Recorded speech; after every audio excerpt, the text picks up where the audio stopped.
It's a paradox. I love the way that David Icke explained it on Saturday, that we are infinite love, infinite consciousness, temporarily experiencing what it's like to be here with our feet on the ground, trying to figure it all out. And what we're doing is we're playing games. We're just playing games. And that doesn't mean there's anything trivial about it, but what else is a spiritual, playful being going to do in all of eternity, apart from to play games? It's a good way to learn. This is all a big training course.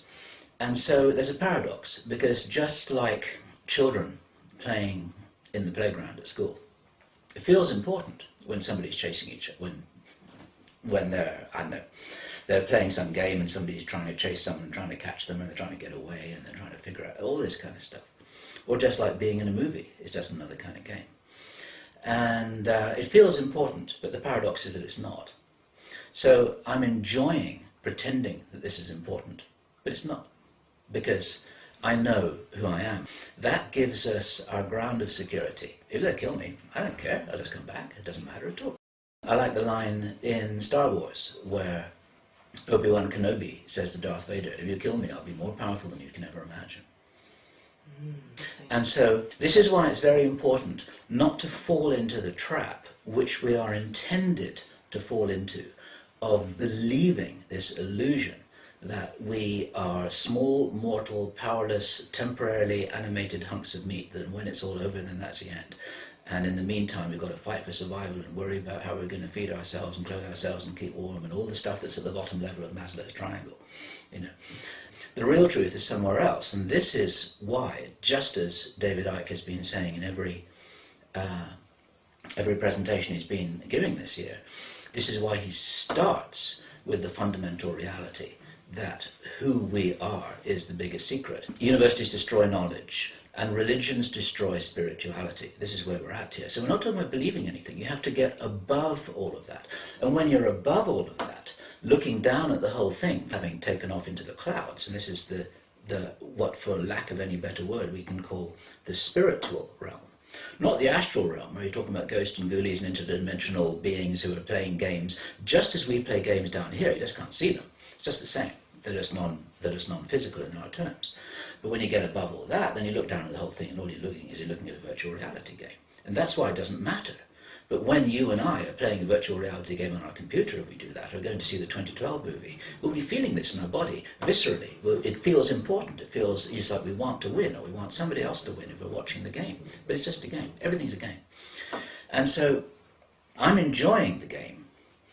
And what gives, this is like a personal statement, what gives me, what it feels like gives my strength in the game is just the knowledge of who I am. Because that's home base. That's where you go back to. That's where you return to after the movie is over, and then you talk about it and you think about it and you think, hey, that was fun. I'll go back and do that one again next week. This is why fighting doesn't work, because fighting continues the game. We've been fighting for millions, billions, trillions, possibly quadrillions of years, and all that does, it just prolongs the game. And so this is a variant of what Einstein said, that a problem can't be solved by the level of consciousness which produced the problem in the first place. You've got to rise above that. And this is why, and the application of that in this situation is you can't solve this problem on planet Earth by being a human being, just being a human being, because that's the level of consciousness which has created the problem. You can only resolve this problem from a spiritual standpoint. Love is universal, and that capacity that we all have as spiritual beings must never be forgotten. And David Icke said it in his own way. He's looking at the Illuminati, he's looking at the reptilians, he's looking at the child eater, he's looking at the torturers, he's looking at the warmonger, and he's saying, I feel sorry for them. They've lost their way. They're spiritual beings who've forgotten who they are. They're playing a game and they're still stuck in it. At a different level, they've got all kinds of abilities, they've got billions of dollars, they've got psychic abilities, they're helped by nasty ETs, but they don't know who they really are. They can't get out of their trap either, because they've been doing it for billions of years also. This whole thing has been rolling on forever, almost. But it doesn't matter. What else are we going to do in all of eternity? You see, it's fun. And you've got to see it as fun.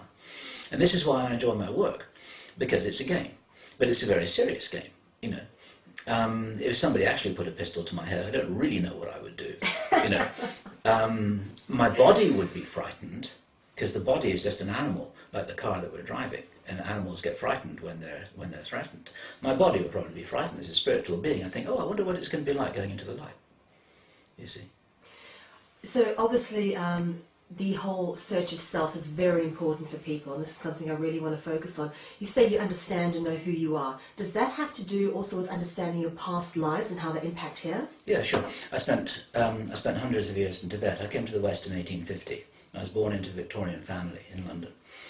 And it seemed like a good idea at the time. I know a lot of people who've come from other cultures, shamanic cultures, or from, other planets. It doesn't really matter, but we're not talking about this very locked down, programmed reality, as David Icke would put it. That is our current post-industrial Western world, which is very heavily under control, where spirituality actually has taken a retrograde step compared with the Aborigines and the Bushmen and the shamans in South America who understand the whole story and have done for thousands of years. So I came to the West. It seemed like a good idea at the time. I picked up information when I was meditating in Tibet that those guys over there need help. I don't know where they are, I don't know who they are, but that's where I'm going next time because they need help.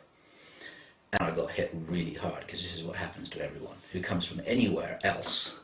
It doesn't matter where you come from, but you come into this reality and you get knocked on the head big time. And many people don't make it in their first lifetime. It's tougher than they think.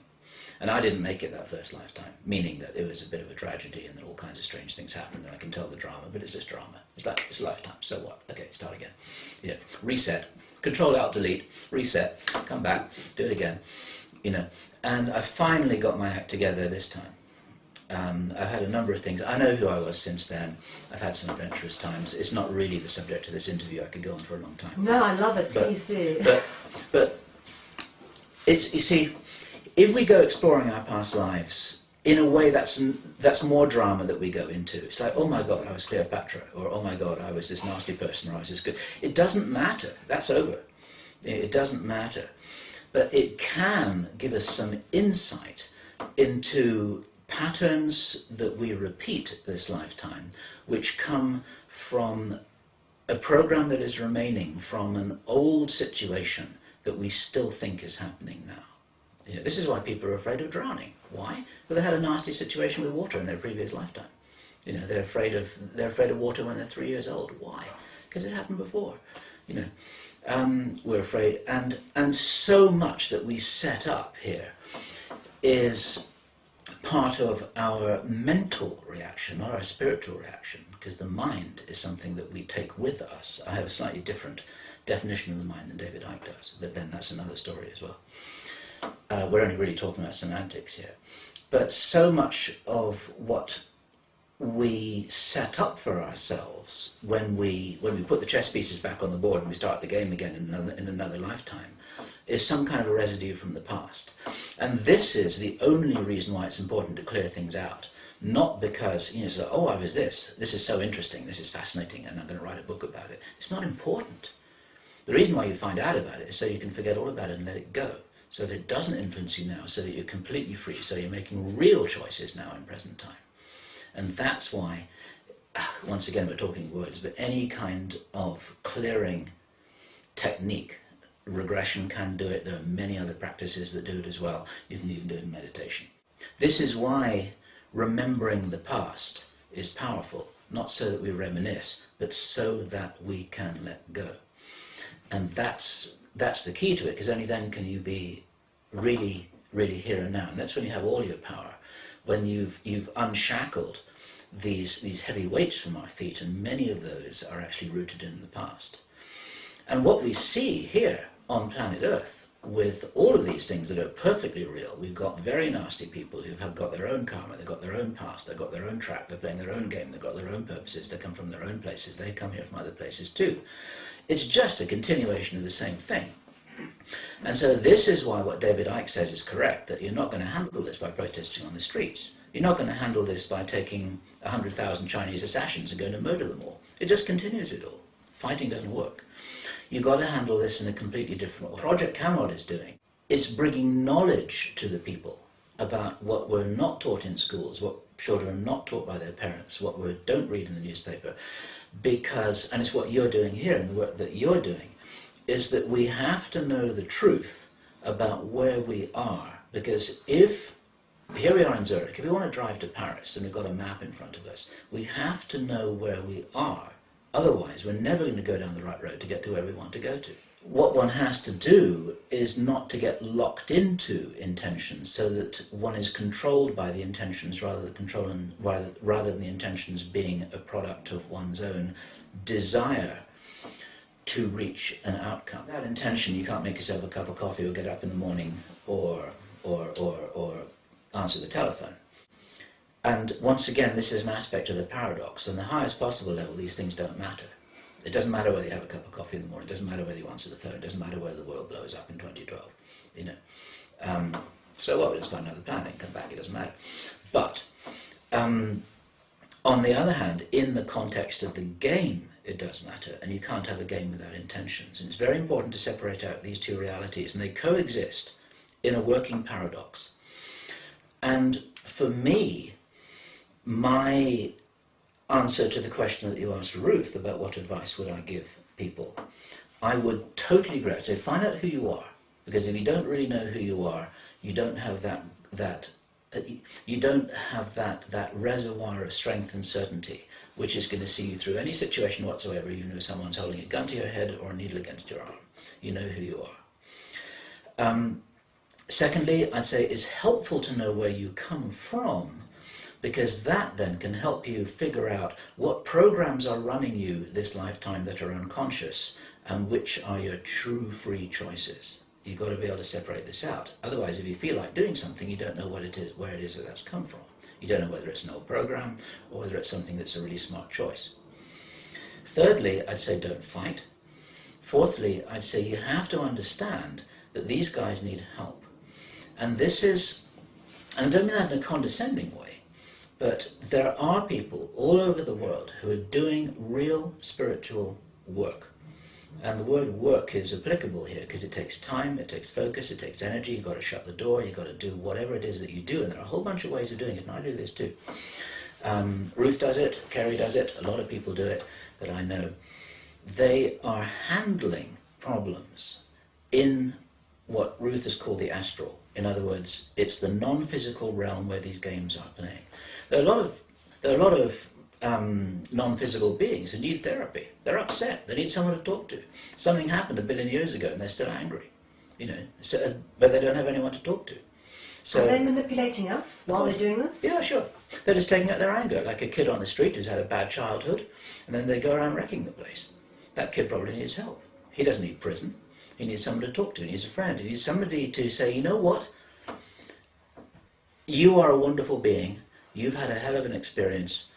Tell me about it. What happened back then? Did your father abuse you? Did your big brother beat you up? Were you, you know, what happened to you that's made you so angry? He might just start to get to the bottom of that because that's his past. Now, one can communicate with these non-physical beings just as you can communicate with a kid in the street. If you can get them to talk to you, they've got problems. They're screwed up. They're angry, they're upset, they've had stuff done to them, you've got a cycle of abuse that happens just on a physical level, where you've got somebody who is abused by their parents then becomes the abuser of their own children. They pass it on. The reason why they pass it on is because they go into the identity of the winning game. They go into the identity of the winner in the game. It's like, I lost that game, so I've got to adopt the winning strategy. What's the winning strategy? I become the abuser, then I win. They see it this way. This is how all these situations get perpetuated. And in the non-physical realm, it happens in exactly the same way. You know, you have to communicate with these beings telepathically. There are ways to do it. You can use biofeedback machines, or you can do it in meditation. You can handle these guys. And I know people who are doing a lot of work with this. And what's really important is that every significant presenter of information in the realm which you and I and we are operating in, many other, we're working as a huge team, Project Camelot, David Icke, our friends David Wilcock, Alex Collier, George Green, a whole bunch of people, including people I don't even know. They all have a profound spiritual orientation, every single one of them. Now, we met Patrick Gerald. The reason why he's wrong is because he doesn't have a spiritual orientation. He's a scientist. He's trying to figure it out using mathematics. He will never do that. It doesn't work that way. Bill Deagle, we spoke to Bill Deagle for an hour and a half last night. He's a profoundly spiritual person. Kerry is a profoundly spiritual person. We spoke about Bob Dean, our great friend. He's a wonderful, wonderful man. Everyone we speak to, and almost all of the unifying thread of all the people who we talk to, they're profoundly spiritual people. You spoke with David Icke. He starts off his 7-hour presentation by talking about how we are all universal consciousness and infinite love. What kind of a spiritual message is that? We need to hear more of that. And so everyone who is really working hard as educators to I don't know what words to use here, to wake people up, but to remind people of what they already know. You see, the word remind and remember, they're important words, because you can't be reminded of something that you don't already know. You can't recognize something that you don't already know. That's where the word comes from, to recognize it, to re-know it. This is why when people read books like Ruth's book, or like many, many other books, some people have different reference points, like the Law of One. They will read a page and then they go, ah, now I understand. But it's not new information, it's old information that they're recalling. You see, we're not, in my personal opinion, we are not evolving, we're recovering. I think this is a profound misapprehension in much spiritual teaching, that we are somehow evolving from amoeba into some spiritual being. No. We were all gods. We started off as gods. We're all in a fallen state, you see. We're all godlike beings who've forgotten who we are. And so we're getting it back again. We're recovering. We're clawing ourselves back out of the mud hole, washing ourselves down, getting all the stuff off us, and remembering who we were. So it's a recovery process. It's not an evolution at all. An evolution is to discredit who we really were, because we started as gods, you see. There's a fundamental orientation that is missing, in my opinion. Everyone has their own touchstone, their own seed crystal, which is going to start that process of reawakening themselves. There's no right answer. Your right answer might be an inappropriate answer, or not such a workable answer for somebody else. And one of the important things about, you see, we all have to find our own answers. And once again, referencing what David Icke was saying a couple of days ago, this is why I will never want to work against someone else's intuition. If your intuition is pulling you to read the Law of One, and if you're getting good value from that, I'm saying whatever you're doing that's working, you keep on doing it. If someone else says to me, well, I picked up the Law of One and I couldn't understand a word of it, I say, okay, it's not the right book, go find something else, you know. And that's a variant of something else that I wanted to say, because a lot of people write to us or come up to me and talk to me saying, what should I do, where should I go, what's a safe place to be, what action should I take? And you have to be a mirror and reflect it back. You have to say, what you are here to do is probably different, or maybe different, from what I'm here to do. Don't try and copy me, be yourself. And the reason why you need to find out more about who you are, rediscover your strength, look at your past, meditate, do whatever processes or techniques are appropriate for you to remember, why are you here? Because you're here to do a job, and this is what you refer to as, in the Law of One, as being a wanderer. There are many, many terms for this. Dolores Cannon did a wonderful coast-to-coast show about 3 or 4 weeks ago when she referred to these people as volunteers. It's a very simple word. We're volunteers from all over the universe, different dimensions, different planets, maybe different cultures even on planet Earth. Stuff. Okay, I'm going to try and help this movement here because these guys need help. And some people say, well, where should I go? Should I go to Australia? Should I go to Canada? What's a safe place to be? Should I go to Peru? Should I go to, you know, and it's like, well, where I should go might be different from where you should go. Because maybe one of the reasons why you should go there is because you've got to meet someone or you've got to do a job. You don't know what your life plan is. And everyone's got a life plan. You think you came here without a plan? You've got a plan. Everyone's got a plan. Everyone watching this video has got a plan. It's smart to know what your plan is. If you don't know what your plan is, it's only because you haven't remembered it. And a way to figure out what your plan is it's not really a question of saying, oh, I remember. You will recognize it when it comes to you. And one of the indicators of what your plan is because it gives you energy. You start thinking about it, and it's like, wow, I really want to do this. It gives you energy to think about it. And you see, work, the word work is a relatively modern word. And what it really means is something that you don't want to do. Animals don't work. Animals just exist. In the Marquesas Islands, which is a group of French islands in the South Pacific, in their language there's no word for work. They catch a fish, they light a fire, they build a hut, they shelter from the rain, they go hunting, they sing a song. They don't work. Why are we working? We're working because someone has got an idea of how we should structure this. We don't work, we live. And for me, I'm at my happiest often. I'm not even going to use the word work in this sentence. I'm at my happiest when I'm at my most active. And the definition of happiness, which I use for myself, is not like, now I'm on a cloud and I'm happy and I'm sitting with a metaphorical gin and tonic watching the sunset. That's boring for me personally. Happiness for me is a direction, it's a dynamic process.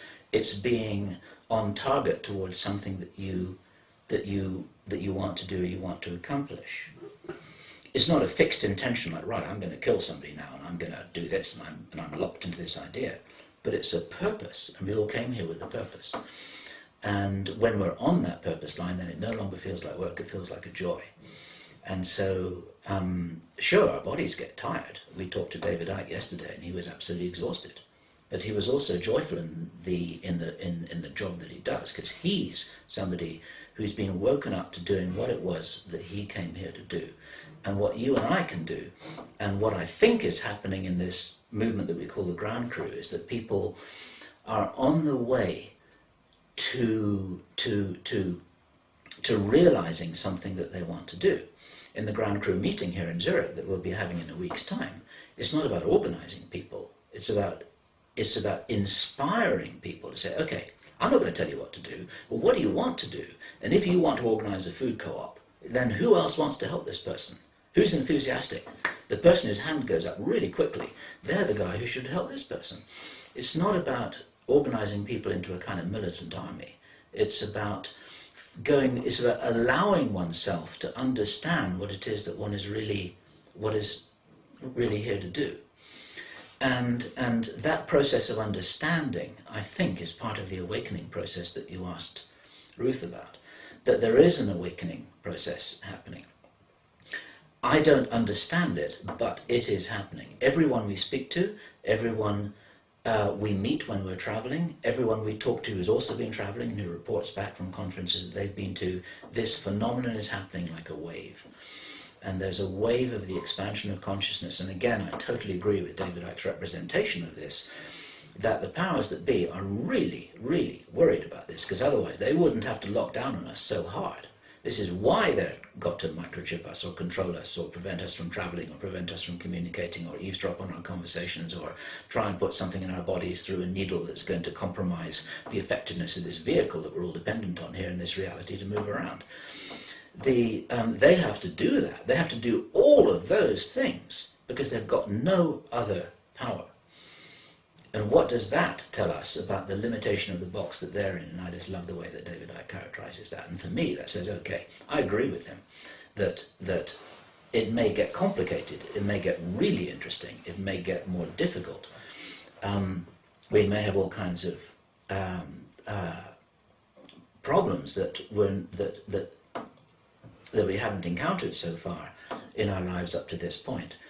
But another story that David Icke told in his lecture, in his presentation, was how he was told by a channel 19 years ago that one of the many things that will happen as this wave of consciousness grows is that we need to organize ourselves into groups because together we will be stronger. On a logistical practical level. We have to form communities. We need to form collectives which are able to handle things logistically, simply because here on planet Earth we're dependent on keeping our bodies alive. We need food, we need water, we need heat, we need shelter, we need protection. We don't need to have needles inside us. We don't need to have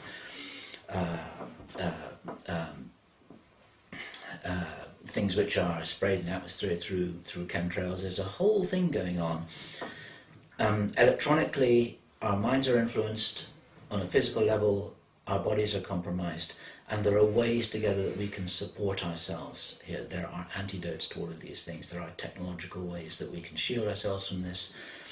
And we need to help each other when the pressure really starts to crank up. And everyone that we know says it's going to get worse before it gets better. And I would agree with that. I don't know how bad it's going to be. I don't know what the timeline's going to be. I think it's going to get tricky. It's not the end of the world. It's not the end of the human race. I think it's the most amazing training course, and I think it's quite tough. And at the end of all of this, there's going to be something which we emerge into, which will be a wonderful new start for the human race. But between now and then, and I don't know how long it's going to be. I don't know whether it's 2 years or 3 years or 10 years. But after that, I think that we will have emerged from all of this, and there's going to be a fantastic recovery process. I want to be around to see that happen, because that really sounds like fun to me. Last night we were talking to Bill Deagle, who was saying that he thought the timescale might extend to 2019. He doesn't buy the 2012 stuff either. But between now and then, there may be a lot of things to handle. I must say, just going back to everybody has to find what it is they came here to do, and like I say, certain things will come to them and they go, yes, I want to do that. That's exactly what happened when I started watching Project Camelot. I'm not joking, and I've said this before to Kerry, that I lost weeks of my life. And with that, I knew what I had to do. I came to the conference that you were at, it was the 1st of August in Amsterdam. Spoke to you, like I think my husband said to you, what is it, how do you do what you do? And he had quite an emotional conversation with you. And with that, at that conference, we knew exactly what it was we had to do. I had media experience, and I thought, all right, I know that this is something that I could happily go into. I'm not going to worry about money. I'm not going to worry about how much money I'm going to make, my big house. I'm just going to go do it, because I feel that there's nothing in the world I'd rather do more. And I still feel that way, in spite of the various things that have happened to us, and our information being confiscated by the powers that be, or whoever it was, at various points. I think it's very important for people to wake up and realize that we all have a part to play, and they need to figure out what it is, why they came here, and what it is they chose to do when they came here, and why aren't they doing it? Yeah. If you jump off the cliff, the angels will always catch you, but you'll never know until you jump. Yes, very true. And they have caught us. We've been very, very blessed. Absolutely. So it's got something to do with trust. It's got something to do with courage. It's got something to do with daring to believe that you can be all you can be. I mean, I don't want to sound like an American military commander here, but actually, most people, see, before I entered this phase of my life, where I was working 24/7 on Project Camelot. I was a team building specialist, personal development specialist. I've got outdoor experience. I used to take people up in the mountains. I started off my career when I was 21, 22 years old in outward bound schools, which is all, it's what in the older paradigm, the English stiff upper lip military language would have called character training, But what it really is, it's about a playground in which no harm is going to come to anyone, but there's the opportunity for people to learn what they really can do. I used to work with delinquent kids who used to go abseiling, rappelling off cliffs, and used to go into the mountains and camping. And they had transformational experiences because they never realized that they could do any of this stuff. People can do anything. People can do so much more than they are permitted to know. Richard Branson, who many people will know as the founder of Virgin, which is quite a huge financial business empire in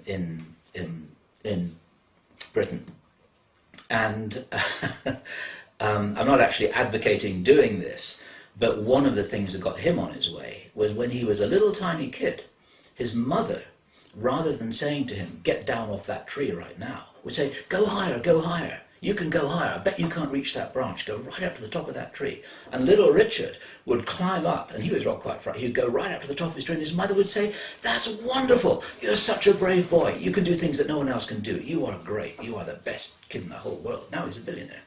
Okay. His mother, and this is the kind of thing that people get locked up for now, would take this little kid, drop him off in a different neighbourhood, and say, now, let's see if you can find your way home. You know, and little Richard would wander around the streets and had no idea what was happening. He'd knock on the door saying, I'm lost. Okay. And then the person would take this little Richard back home to where he came from, you know, and then his mother would say, that's wonderful. You solved the problem. You did so well. You are so great. You can do anything. And he's a billionaire. And that's because his mother was so crazy.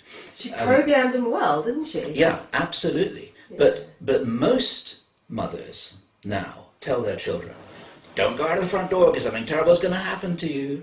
Don't talk to that stranger because they're going to do something terrible to you. Don't take any risks. You know, I have a friend of mine in England. He's somebody who used to be my climbing partner because I've done a lot of rock climbing in my life. His name's Paul, the wonderful man.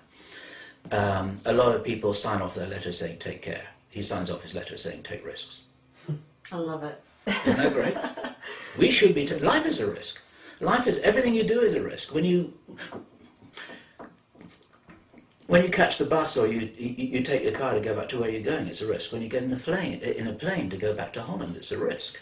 When you commit yourself to your husband or to your partner, Richard, it's a risk. By publishing this video, it's a risk. Life is risky. You're never going to get out of it alive. You're never going to get out of life alive. Life's a risk. So enjoy it. Just give me a bit of background again on Project Camelot and how you got started and what inspired you to go on this journey.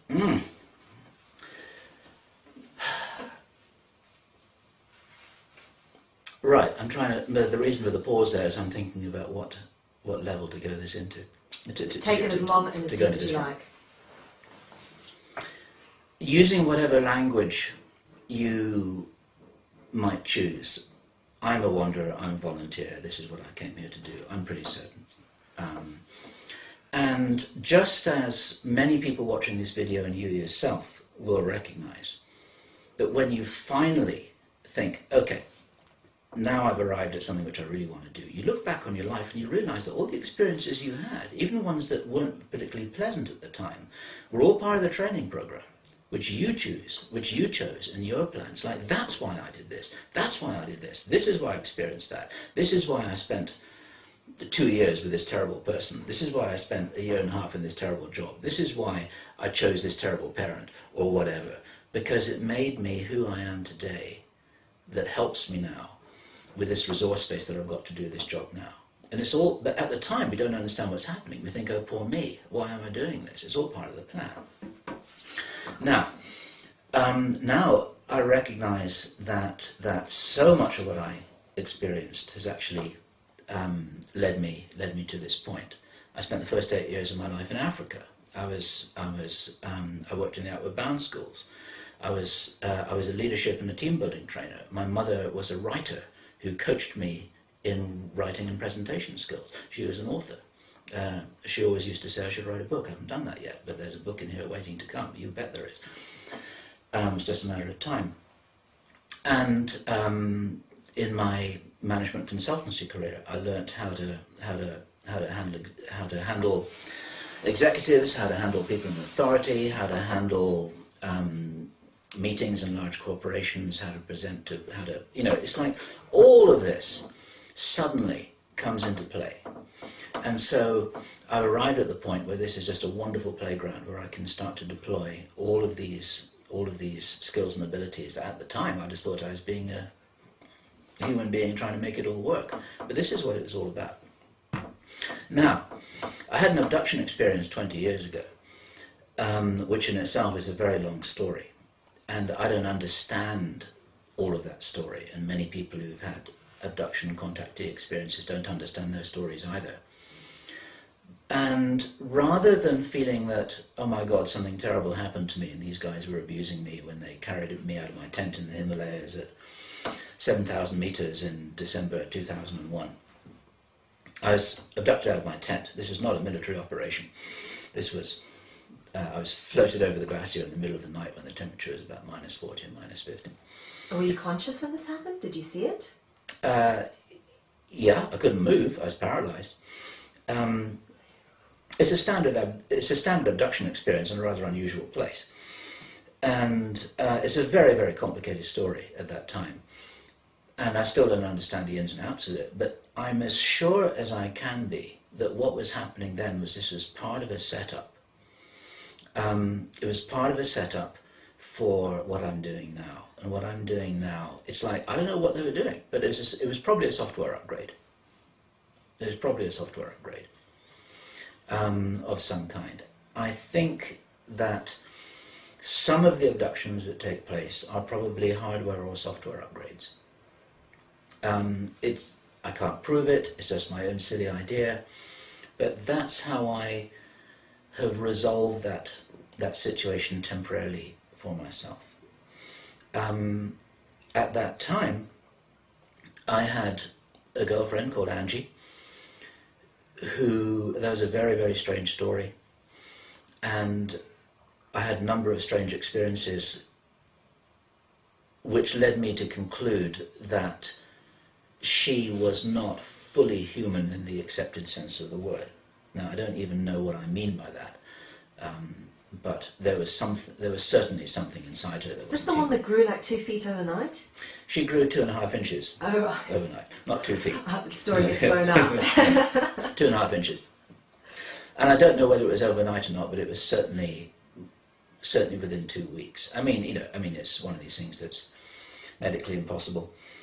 And every now and then she used to say to me things that seemed to come from somewhere else, didn't seem to come from this little 26-year-old girl doing an ordinary job who looked walking down the street like any other 26-year-old girl.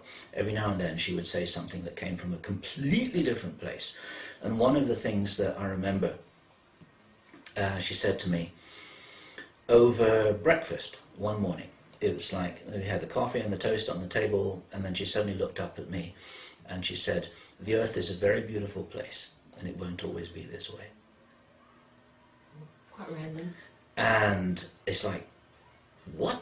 And then she kind of flipped back into her 26-year-old little girl mode, and she didn't even acknowledge that she'd said it. She would say things like that. She would say to me, she said, "You're a very special person. We won't always be together, but I will always love you."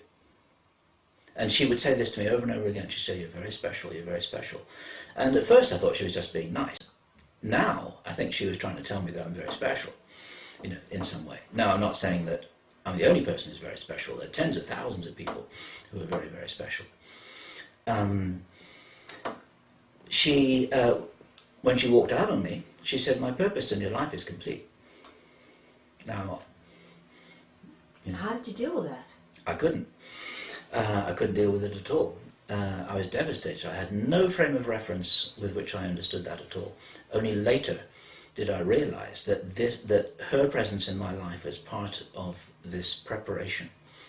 And at the time, I had a very deep sense that I was involved in something important. I had no clue what it was. I thought, my God, I've been chosen for something. Why am I experiencing this with this girl? Why is she in my life? I had another similar experience with my best friend at the time, who I went on the mountaineering trip with in Nepal, where I was abducted out of my tent. He was one of these guys as well. It's ridiculous, and he would say things to me. I remember once when I was being silly about something. I can't even remember what it was. He talked to me. I mean, he was my best buddy. I used to, in the days when I used to go down to the pub, I'd go down to the pub with him. I used to go climbing with him. He was a wonderful man. His name was Dave.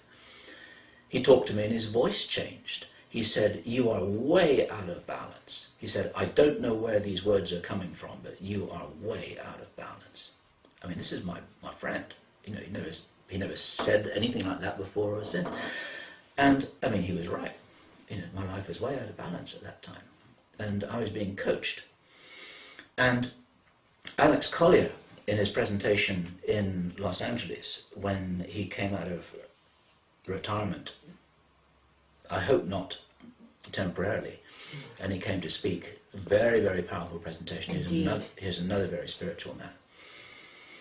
He introduced the idea, just as like an open question to anyone who was listening at that time, was, would you be open to being mentored by an extraterrestrial race? And some people ask us, somebody asked me just yesterday, where are the benevolent ETs? Where are they? We're surrounded by these reptilians. Where are the good guys? You know, come on out, we need your help. Well, maybe they're mentors sitting there, right here and now, waiting for us to wake up to the fact. And it's like maybe all we've got to do is ask. And we're not asking from the point of view of, you know, I'm so small, I'm a pathetic human, I can't understand things. It's like, okay, we've got an agreement. I recognize that I'm open to learning. I would like to wake up in the morning with a very clear sense of something which I'm confused about. It's not like an intention, but it's just like, this is where I want to. Now, some people talk about asking their higher self the same question, and that's another very, very viable technique. Ruth and I talk about this all the time. We say, okay, what does our heart? What does our higher self say? Our higher self can often come up with some very good information. But we're also able to ask our friends. And we have a mutual friend. Maybe we can't mention his name without permission, but he refers to his guides all the time. It was his guides who suggested to him very strongly that they should look in the engine of your vehicle after it had been interfered with. And lo and behold, he was right. Where did that information come from? You know, somebody's watching there, somebody's looking at the whole thing. They're going, hey, we can tell you something if you're willing to open up and listen to us. You know, and there are non-physical beings, or beings that may be physical from their viewpoint, but non-physical from our viewpoint, because we're talking about an overlapping of realities and dimensions. I saw a being in my bedroom 20 years ago when all this stuff was happening with Angie. It appeared like a kind of hologram. It was kind of phasing in and out of reality. It was real. Mm-hmm. It was very real. Now, I'm sure for him he was solid, but he was sort of, I saw him like a kind of hologram. It kind of appeared, looked pretty physical, looked at me, there for about 5 seconds, then faded out again. Jake Simpson, our insider contact who we've got on Project Camelot, said that the military of some countries have mastered this technology, because it's just technology, and they can walk through walls. Their super soldiers can walk through walls. He referred to it as a phase shift. You shift the phase, I don't know what this means, you shift the phase of these electron clouds, quantum probabilities, and empty space that we call matter, such that they just move through each other. Why not? The only reason why two things hit each other and bounce off is because you've got because you've got the apparency of a force through the various electromagnetic reactions at a quantum level. I'm not saying this technically accurately. You've got the strong magnetic force, you've got the strong nuclear force, the weak nuclear force, you've got electromagnetism, and you've got gravity. These are these are four basic forces, as best I remember. And the combination of these things results in the appearance of things being solid, and the fact that I can't put this hand through this wall. I have spoken with somebody who was at a party where there were some people who seemed to be Illuminati connected. And the Illuminati basically, they're black magicians among many other things. They can do all kinds of stuff. And ultimately, because everything is a solid expression of thought or spirituality, whatever words you want to use, we can actually transcend this stuff without using high technology. And so he witnessed a demonstration where somebody just put his hands through the wall, you know, like a special effect in a movie, straight in, straight out. And people can bilocate, people can levitate. If you read that wonderful book, which I read many years ago, that David Icke referenced in his presentation, Michael Talbot's The Holographic Universe, there's a couple of chapters in there about miracles in the past, about David Icke talks about fire walking. There are many documented instances of people in a state of religious ecstasy, which basically is in a trance state, some kind of an altered state, where, you know, red hot branding irons don't touch their skin, they've got big hooks in them, and then the hooks are taken out of their body, and then suddenly there's no wound anymore. In the modern day, we've got the psychic surgeons in the Philippines who can reach inside someone's body, take out a tumor, remove it again, and then the body just heals over. That's it, and then he's got the tumor in a jar, you know. No anesthetic, no nothing, he just reaches in, pulls it out. These are the Filipino psychic surgeons. Lyle Watson, in his book Supernature and Lifetide, talks about this quite a lot.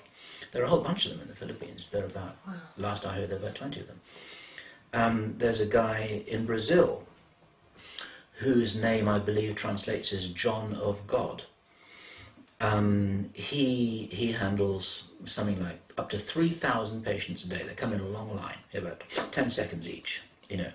Sometimes, and he says, okay, you need this, you need this, you need this, you need this. And sometimes he picks up a rusty razor blade, opens them up with this rusty razor blade, no anesthetic, no nothing. He just says, right, okay, pull something out and that's it. Okay, right, next. And then there's no wound, there's no nothing. And they're fine, you know. That's incredible. And his name is John of God. I'd love to go and see him. I mean, he's on the internet, you can check him out, you can go on tours, you can go and see him, and then you can be one of those 3,000 people. And if you get the rusty razor blade treatment, make sure you got your camera. So all of that is testimony to the fact that as Michael Talbot would put it, we are living in a holographic universe. Yeah. And we got into talking about this because I was talking about my friend who told me about the party that he went to with these strange Illuminati characters where he put his hands through the wall. And before that we were talking about this being that was in my room who materialized. And before that we were talking about seeking help from our etheric friends who are also in this non-physical world. But all of this, if you see it all as a Star Trek holodeck, where you've got all of these different things, and whatever you see depends on what as David Icke would say it again, what radio station you're tuning into. All of these are metaphors. You have to kind of grok this, you know, these concepts. You realize that there's so much room for anything to happen in life that you want to. Miracles become possible. There is no such thing as coincidence. One can plan one's own life. You can meet who you need to meet. And if you want to apply this on a physical level, you can step in a jump room and you can end up on Mars because it's just another application of practical magic. There's nothing really going on anyway. It's just a dream. Why don't you make a lucid dream and then you can do anything you want to? Some people do that. The Tibetan mystics, and I spent hundreds of years hanging out with them, and I used to be one, I think, at some point, had these sorts of abilities. They can do all kinds of stuff over there. You know, it's never really been exported into the Western world. In the West, we're very technologically dependent. We exist in a very, very controlled way. We're lied to ever since we're lied to, controlled, manipulated from the moment that we're born. And we think that we're the most advanced race on Earth. And actually, you know, we're really the most primitive. And this is where I have my difference, and this is a leap here. I love the way that Richard Dolan, in his presentation at the Los Angeles Camelot conference and in other presentations he's made, he argues the point very, very cogently that just because a civilization is technologically advanced, it doesn't mean that it knows what's going on. It doesn't mean it's spiritually advanced. It doesn't mean that it's going to have grown beyond the point of being benevolent. And he uses this wonderful example that just supposing we now had a time machine and we could go back just 1,000 years and talk to some of the people in the year 1000 AD. And you could bring your camera with you, you could bring your laptop with you, you could maybe bring your car with you, you could bring your cell phone with you. And they would see all of this incredible technology that to them would be like magic. And they would say, you are such advanced beings. You must have solved every problem in wherever it is that you come from. You must all be benevolent. You must all be like angels. You must have handled the problems of war, poverty and disease. Because look at this technology that you've got. The logic doesn't work. The logic doesn't work. Just because you've got fancy toys that do things that you seem like magic, it doesn't mean that we're working at an advanced level of spiritual ability. It just means you've got fancy toys. And some of the ETs are like that. And that's what's wrong with this hypothesis that says that just because they're flying about there using things that don't seem to be rocket ships and seem to have access to other dimensions and they can do fancy stuff with all of their toys, it doesn't mean that they're advanced beings spiritually, doesn't mean that they're benevolent, doesn't mean that they're friendly, doesn't mean that they don't have their own problems. It just means that they're beings operating in this universe, playing games like we all are. They have their own karma, they have their own past, they have their own agendas, they have their own purposes. They may be doing things with us, to us, that we can't even imagine. And it's very, very dangerous to make the assumption that they're all wise and all benevolent. They may not be. I just wanted to slip that in because it's so important, given that we're talking about technology. Absolutely. Well, on that vein, I want to get on to talking about sort of extraterrestrial beings either on and off Earth. What is actually going on? Who is running this planet, and when are they going to come out and let us know they're here? There's a couple of simple questions for you. Yeah.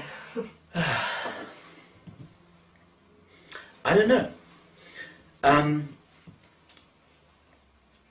There seems to be a move towards something. Let's just build this up slowly. Larry King, on his show Larry King Live, has had more people on his interview show talking about UFOs and extraterrestrials this year than he has ever had before. Why? Interesting. Last year, the Vatican, the head Vatican astronomer, whose name I can't remember, made a public statement. This is my paraphrase, saying that if extraterrestrials exist, we must remember that they are all our brothers and sisters under God. It's like that came right out of the blue. Where did that come from, and why did he say that? Last week, approximately, if I remember rightly, the same guy held a 5-day conference. I believe it was in Australia. I may be wrong. I need to check all these details. All about the possibility of the reality of extraterrestrial life. Another interesting thing that's happened is that NASA have announced that there's water on the moon as a result of the L-Cross spaceboat crashing into the moon experiment that they did. Richard Hoagland, who we know, and he's an interesting guy with interesting theories. He's no fool. We like him. He's a smart guy. He makes a lot of interesting contributions to these debates. He predicted on Coast to Coast that the next step in this chess game was that they would announce that there's water on the moon. Because that's one of the things that it's like introducing these ideas, like, oh, there's water on the moon. Okay, now most people realize that where there's water there could be life. Next thing they'll find something else, probably. So it's coming. Clay and Sean Pickering, who are two New York-based researchers. And what they told us isn't new to the extent that it has not been reported before. Michael Salla has reported this story. It's been reported on the Open Minds Forum. It created a little bit of a stir about 18 months ago when they reported that they'd been contacted by a US Navy source who disclosed the reality of meetings in the United Nations. One meeting in the United Nations behind closed doors that was disguised as something else, but was really a meeting about preparing internationally for the disclosure of the extraterrestrial reality. And after that it went to a number of other venues in various places. Based upon the principle that if there is to be disclosure to the world's population, the Americans have got to be in agreement with the Russians and the Chinese and the Germans and the French and the Brits and the South Africans and the Australians and everyone else about how they're going to play this story out. Because when you're South African, if the American president makes a statement, then the next thing that will happen is that the South African president will be asked the same question by the South African press saying, what do you know about this? He's got to give the same answer. And so otherwise you've got a real problem, because you've got people giving different accounts. And what account to give and what to say and how to say it apparently is being discussed at very high levels and has been for at least 18 months and probably for much, much longer than that. When Claire and Sean Pickering contacted us, this is all on the Project Camelot site, they referenced our interview with Stephen Greer, and we've had a lot of interesting feedback about that. Some people really didn't like it. It's like, how could you challenge this guy? How could you be so belligerent? How could you disagree with him so strongly when it's just meant to be an interview, they said. And Claire and Sean Pickering said, this is the best interview you've ever done, because the level of passion and disagreement and intelligent debate and heated intelligent debate mirrors exactly what is the reality behind closed doors at the highest level of policy. They said this is completely representative of the angst and the disagreement and the concern that there is among good people at highest levels of policy. They don't have the answers to these questions either. They don't know who they can trust. They don't know what to say. They don't know what it means if somebody comes along saying, I'm an ET, here's some technology and we're giving it to you because we like you. You know, now, of course, I'm saying that in a sort of playful way, but how can we understand and how can we be sure of the agendas of these beings? Some of them will be genuinely friendly, and others may not be. And it's very, very important to make the right decisions about these, and it's very, very important to give people the right information. And I think that whoever it is who's pushing for this disclosure, and it is coming, I believe, something's coming. We don't know when, and we don't know what, and we don't know how much truth it's going to contain. Pete Peterson, when we spoke to him in the end of June of this year, told us that he had been told by his own source. Now, let me back up a little bit here, because this has become an internet rumour that's kind of gone wild. And I'll just repeat again exactly what he said. He said that he had been told by a source of his that television time had been booked for the 27th of November across many networks in which Obama was planning to make an announcement. And then after that he immediately said, just because it's planned it doesn't mean it's going to happen. We spoke to him a short while ago and he said he'd give it 50-50. It's just his personal guess. This is the information that David Wilcock was referring to when he went out on quite a long, thin limb on Coast to Coast. Now, we love David, he's a good friend of ours. He may know things that we don't know, but based upon what we were all told by Pete Peterson at the same time, I would not have said something quite so strongly as David did. The problem is with making a prediction like that, is that like Blossom Goodchild last year, you get to look a little bit silly if you're wrong. So I want to present this with every caveat I can think of, that who knows whether it's going to happen the 27th of November. It looks like, you know, if they were going to make a run up to this, they should be saying a little bit more than just they found water on the moon. It sounds like there are several other intermediate steps before they say something. Clay and Sean Pickering tells us that the heated debates behind closed doors are still going on, and they're not close to being resolved yet. My personal feeling, and I do want to say this on record, is that we're not going to hear anything on November 27th. I'd love to be wrong, but I think it's too early. I think that may have been hopeful, it may well have been booked, but who knows what other provisional bookings they've made for the coming months. We just don't have that information. Pete Peterson doesn't know either. He's just reporting what he was told. And it's coming. We don't know when. We don't know what we're being told. And some people in the disclosure movement think, right, our long battle for 30, 40, 50 years is going to be, ever since Roswell, is going to be over as soon as the president or whoever it is makes his announcement to the White House press corps. And I would say, well, actually that's where it might just begin, because we don't know what they're going to say. We don't know how some of those questions are going to be fielded. We don't know what happens after that. And there may be a whole new game on in terms of, oh my God, they've told us this and we know that that's not true. But now everyone in the world is believing it comes from the president's mouth, so now we're into a new level of problem to deal with in terms of what's true, what's not true, what's being reported, what do people believe, how is this making people react, and why are they doing all this. You have to see this whole thing as a chess game, and a chess game can be played out in many different ways.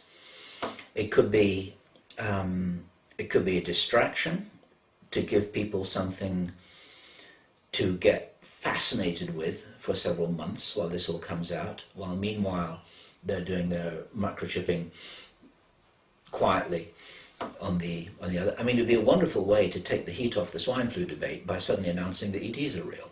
You know, all of a sudden this thing about whether or not children should get vaccinated starts to feel not very interesting. It's much more interesting and sexy to talk about this other stuff. They could be doing it that way. There are so many things happening at once at the moment. The 2012 movie was released just a few days ago. I haven't seen it yet. I'm told it's not very good, but it's very spectacular. But they've released that for a reason. And there is definitely a plan to drive us into fear, because fear makes us easier to control. And one has to think the way that they think. These people are very clever. Everything that happens is for a reason. And there may be a whole bunch of misdirects going on that are causing us to feel and think and worry about and maybe react against this thing over here, and something very quietly is happening over there. And we need to be smart enough to try and anticipate what these games are. And once again, I use the word game advisedly, because we have to see it that way. When our interview with Deagle, the one that we did last night, is published, and I hope to do that this afternoon because it's very, very important stuff, he presents a different scenario for what we might be experiencing, not just up to 2012, but up to maybe as late as 2019. He doesn't think that at all that things are suddenly going to go pear-shaped in December 2012. He's as sure as he can, and he's a very smart man, is Deagle. He's sure that Patrick Jerome and Cliff Howard got this all wrong. He says that there is likely to be some very intense solar activity that's going to result in physical effects on this planet, and that there will be a crustal displacement. It's a very interesting theory, this. Not a pole shift, but the Earth's crust is like the skin that's formed on hot milk. It sort of looks like it's solid, but actually it can move around. It doesn't break up, but it can break up, and it kind of floats about on this viscous surface, which actually is the hot magma underneath the crust. And he says that his calculations and insider sources indicate that over a period of time, what is likely to happen is that there will be a gradual crustal displacement that will happen at about walking pace, that will happen over a period of several months. Geologically, that's very, very fast, but it doesn't make for a good disaster movie, because the continents will start to rearrange themselves at the rate of about 2 kilometres an hour, just underneath half walking pace, something like that. But after 3 months, everything's going to be in a slightly different place, and then the weather's going to change, and then the ice caps are going to melt, and then the sea level's going to rearrange itself. And he says that Japan is probably going to disappear, and all kinds of things that are pretty heavy duty, but the world's not going to end. It's going to result in problems in food distribution.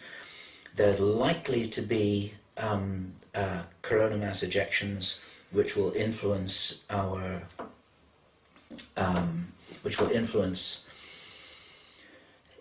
and affect anything that operates electromagnetically. We've had insider information ourselves at Camelot. We heard back in April from the wife of an electrical engineer who had suddenly been briefed that he had about 3 or 4 years to handle the problem of every transformer in the British national grid burning out. We corresponded with the wife of this guy for, there were several emails over a 3 or 4 day period because this guy was away. And she said, look, I can't answer your question because I'm not a scientist, and I'll put them to him as soon as he returned home. Then we heard nothing else at all.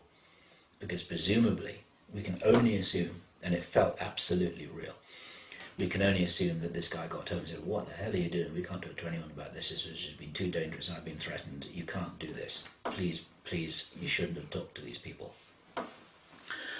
And then we've heard from other people a very, very similar thing. Bill Deagle confirms this. There are electrical engineers all over the world working in the public domain who've already been briefed that they need to take care of stuff that might possibly happen.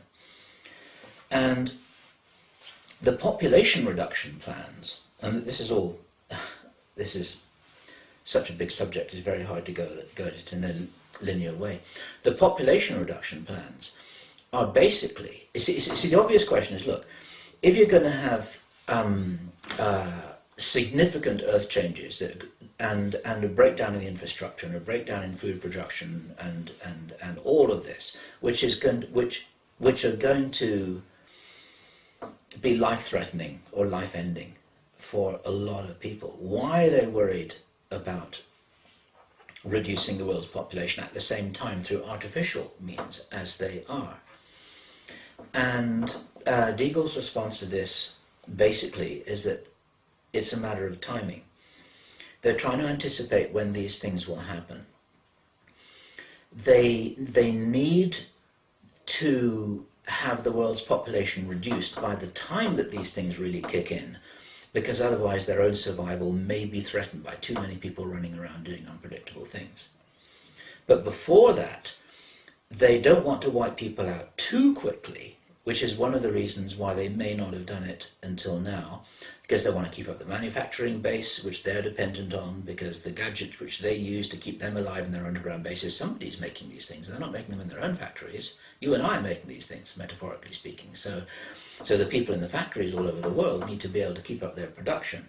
And so it's a matter of keeping things going for as long as possible, and then, just before the music stops, metaphorically speaking, then they're going to say, okay, you guys are not needed anymore. Now we start to reduce the world's population, and then the earth changes start, and then they go all underground, and then they've got their plan B, which is the bases on the moon and Mars. Now, all of this, Deagle says, may only start to pan out as late as 2019. He doesn't buy the 2012 thing at all, and I don't either. I suspect that the 2012 thing is a big misdirect. And the very fact that we've got this Roland Emmerich movie coming out confirms to me that it's more likely to be a misdirect. It's like, right, if he's saying this, then something else is going to be happening. In the meantime, we're all meant to be believing this. But there's something going on. And we and you and a whole bunch of other people who are watching this movie right now are busy trying to figure this out. We're not jumping on a bandwagon to claim that Bill Deagle is correct about this, but he's very, very smart, he's very, very well intentioned, he's got his own insider sources, and what he was describing, which very soon after, if not before, this video is published, we will have that full hour-and-a-half audio on our site. It's the kind of thing you need to listen to 3 or 4 times because it's very, very intense. It rang true to me. It rang true to me. It's not a disaster, but it's a big change. It happens every 11,500 years. and was the same kind of thing that we read about in the legends, is the legend of Atlantis, the Great Flood, so on and so forth. A whole bunch of stuff happened, but it wasn't a big wipeout. It was just a little bit of a reset and a little bit of a reorganization, and a lot of the high technology that existed back in those days disappeared.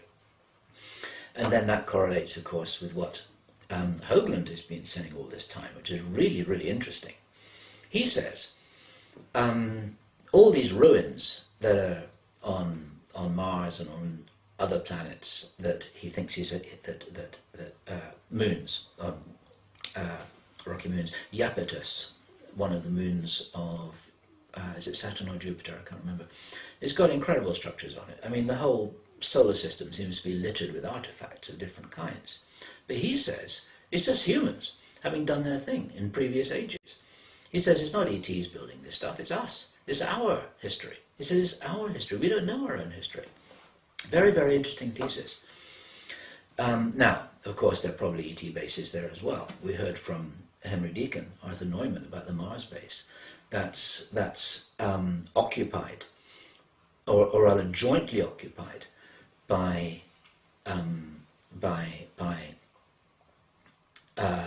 human military, or human military intelligence, whatever you want to call them. But there are other ETs there as well. There's life and people, people everywhere. But a lot of the stuff out there, Hoagland claims, actually is us from previous ages. We've been out there and we've left our ruins behind. I don't know whether it's true or not. It's a fascinating thesis, and Deagle is not, let me put this right, Deagle is not in disagreement about this. We do want to point people towards Bill Deagle's work. And a lot of people say that he's a fearmonger. And a lot of people say that David Icke is a fearmonger. And actually, I introduced David on Saturday by saying that he's one of the most positive, optimistic, courageous people that you could ever think of. And he says that the idea that this might all have a bad ending never really occurs to him. And Deagle is exactly the same. But he's not saying, and David Icke isn't saying, that we're not going to have a tough time. We may have a tough time, and some people may have to drop their bodies and pick up another one somewhere, but that's not the end of the game, and that doesn't make it all into a disaster movie. It makes for quite a lot of drama and quite a lot of change and quite a lot of interesting things going on. But in the biggest picture, after all this, there actually is the opportunity for the human race to emerge into what many, many psychics have seen as being, after all of this chaos, some kind of a golden age which will emerge. And one of the messages that I want to give here is that if this was all going to be a dreadful, terrible story, I wouldn't be here. You see, I wouldn't be here. I know that. I mean, this is like a person. I wouldn't be here. I wouldn't have come here in 1953 to do what I'm doing now. I'd have gone off to some other planet and made a good start. I mean, there are all kinds of wonderful places to be out there where you can really have a lot of fun doing a lot of different things. I'm here because there's a good chance that this game is going to result in a good outcome. In the meantime, it's fun, it's interesting, it's a learning experience, it's a training course for you and me and everyone else too. I'm really pleased that I volunteered for this, but I didn't volunteer for a dead end. And all the wonderful children who are coming in, who they're trying to control with Ritalin and all these drugs and all these, all the Indigo children, they're coming in waves and waves. The cavalry is coming. There are little kids running around. The cavalry is here. We get letters from people. We get emails in Project Camelot. We get more and more letters from younger and younger people. People who are in their teens, people who are in their early 20s, and they have levels of awareness and information which they're holding in their understanding that I never had when I was that age. When I was 20, even when I was 30, I hadn't got a clue what was going on. I had no idea at all. I was trying to figure it all out. And these guys are really on the ball. They don't have, some of them can't spell very well, but that's not important. They're saying, we have so many people saying, I know I'm here for a reason. I want to find out what I'm here for. I understand all this information. Your information has helped to wake me up. Your information has helped me realize that I'm here. You know, we get this from more and more people and younger people. And of course, we're working as part of a huge team. You're going to start getting these messages as well if you haven't already started to get them. And there are people working all over the world in different cultures, in different ways, and all of this is happening. It's a movement. It's a movement. And all of these young kids, they would not be here if this was a dead-end, fixed, rigged game. They'd have gone to another table on another planet. They'd be doing something else. They wouldn't be here. They're here because there's a good chance, because it's fun, because we're working together, because they can reconnect with people who they've got an agreement to reconnect with. Many of us have known each other before. This is why I'm sure that since you started doing what you're doing, you've been bumping into people who you've only met for 1 or 2 days, and you think, my God, I feel I've known you all my life. It happens all the time. And the reason for that is because they're not strangers, they're old friends. You had an agreement as part of the life plan to meet up and work together, because this is what you've done many times before. The reason why it's fun to work with people is because it was fun last time. So here we go again. You know, it's like a long series of movies where you get the same characters again, faced with a different problem, and here we go, you know. And that really is the way that it is. And so that, for me, is one of the most important messages of hope that there is, that this whole cavalry wouldn't be investing themselves here if it was all hopeless. They're investing themselves here because there's something really valuable that could come out of this. I don't think anything's fixed. It's not fixed to have a good outcome, it's not fixed to have a bad outcome. But it's a fascinating game. And my message to anyone who's watching this, who feels that that what I'm saying is saying anything to them, is you are probably watching this video right now for a reason. Nothing happens by accident. If you find yourself thinking, what should I be doing? What should I be being? Even if you're, even if German is your language and you're fascinated by Ruth's book, then that's a good place to start. Whatever it is that you feel drawn to do at this moment, then that could be what it is that you're here to do. Be smart, be careful, check things out with people, be aware of all the tricks you possibly can do, but follow your instinct. If you spend all your time trying to think it out logically, you're not going to get anywhere. You've got to jump off the cliff. The angels will catch you because the angels are real. Brilliant, that's excellent, thank you, Bill. I just want to go back to the question of, please tell us about who's actually running this planet. Is it the reptilians? I forgot. What's going right, on? Okay, here we go. Who's running the planet?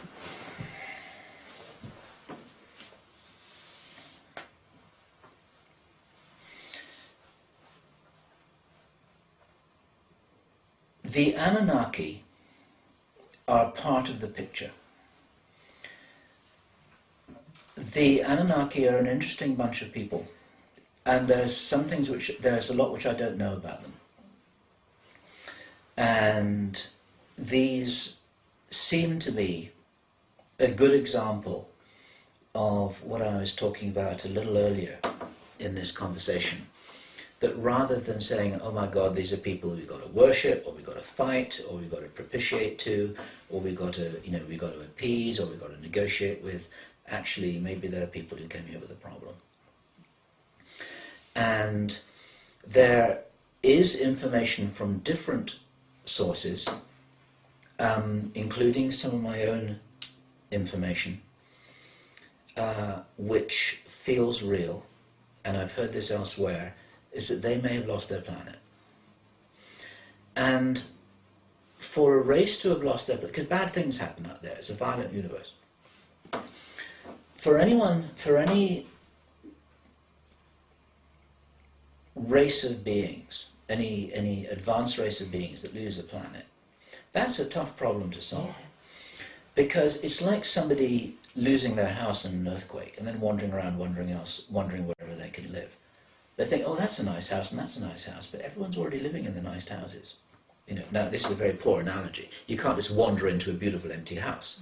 All the beautiful planets have already occupied. They've already got people or beings who seem to be there. Now it's possible, and I present this as a hypothesis. It may be that they're working through their own karmic history as a race. Just supposing a planet was destroyed, then the race had nowhere to go. But because they hadn't been very nice to people before that, nobody wants to take them on board as refugees. Then they've got a problem. One of the things that Clay and Sean Pickering said, now they don't know anything about the Anunnaki, this is highly compartmentalized. I think that at least some of the Anunnaki, or the people who are called the Anunnaki, are reptilians.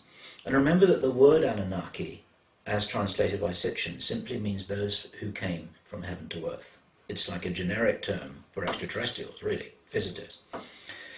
They don't call themselves the Anunnaki. I don't know what they call themselves. It's possible that these are refugees looking for a place to squat, a place to take over, people to negotiate with, a role to play, a place to be. I don't know. If we imagine that there's a race that lost their planet, they're likely to be heavily traumatized. They're likely to be split into different groups. They're likely to have disagreements between themselves about what they should do. Some people, some of those beings, some of those people might say, okay, we should ask for help. Others might say, no, we're a warrior race. We just go and invade those people. We have no respect for them anyway, and besides, we like their real estate. We've been told that the Anunnaki have split into a number of different factions. And actually they don't necessarily get along well with each other. Some of them may well be friendly. Some of them may not be. I met Barbara Lamb, who is a therapist who works with contactees. She's widely respected. She's a wonderful person. I met her in Los Angeles in February. And she told me that a reptilian had materialized in her room physically, held her hand for 2 minutes, looked her in the eye, and gave her the information that he had been bred as part of a program to communicate with people, chosen people, with the message that they are not all unfriendly. That was his role. And Barbara Lamb understood this because she's heard all of these stories. You know, just because somebody's 8 feet tall with muscles and scales and green, I mean, I don't know what they look like. You know, they probably look pretty frightening. But that doesn't mean to say that they're not nice people. As Ruth said, the bottom line, once you disentangle all of this mess that we've got down here at this level of reality, everyone is infinite consciousness. Even a nasty reptilian who eats babies, you know, they're infinite consciousness too. They've just forgotten who they are, just like you and I have, maybe. And so there's room for compassion in this. This is where the infinite love thing fits in. See, there's room for compassion. There's room for realizing that these guys might have a big problem. But most people who do something that is antisocial or violent or nasty, they're just trying to solve a problem. If somebody holds you up at knife point down a dark alley and steals your wallet, they're just trying to solve a problem. If somebody bombs another country, they're just trying to solve a problem. If somebody takes over a planet, they're just trying to solve a problem. You know, if your partner screams at you or throws a plate at you in the kitchen because they're upset, they're just trying to solve a problem. They're just self-medicating by doing something that makes them feel better. And so any bad thing that anyone ever does is they're trying to solve a problem. It's just that usually when these things result in a way in a negative effect on somebody else, it doesn't really finally solve the problem. It's just very temporary. It just feels like they're solving a problem. It doesn't actually end the whole thing. This is what karma is. Karma is trying to solve a problem in a way that creates another problem, creates another problem, creates another problem, creates another problem, and the whole thing never ends. You've got to lift yourself up to a higher level to realize how to really handle these problems, not try and solve them by a reactive act. So much about that. But this is where compassion comes into this, that rather than fighting these guys, we've got to understand that they may be here because they're trying to solve a problem, and they're trying to solve a problem in a way that might not be good for their karma and might not be good for us physically. Now, you ask me who's running the show, it's certainly very real for me that there are reptilian entities who are operating behind or operating within senior figures who are influential in this whole chess game that is modern geopolitics, and also in the alternative media world as well. If you've got reptilians who are smart enough to take over a human body in whatever metaphorical way you can imagine, they might stand behind them in another dimension, there might be what is called a walk-in, where they say, okay, out of here, I'm taking over this body now. And they look like a human, but who they were before that was something completely different.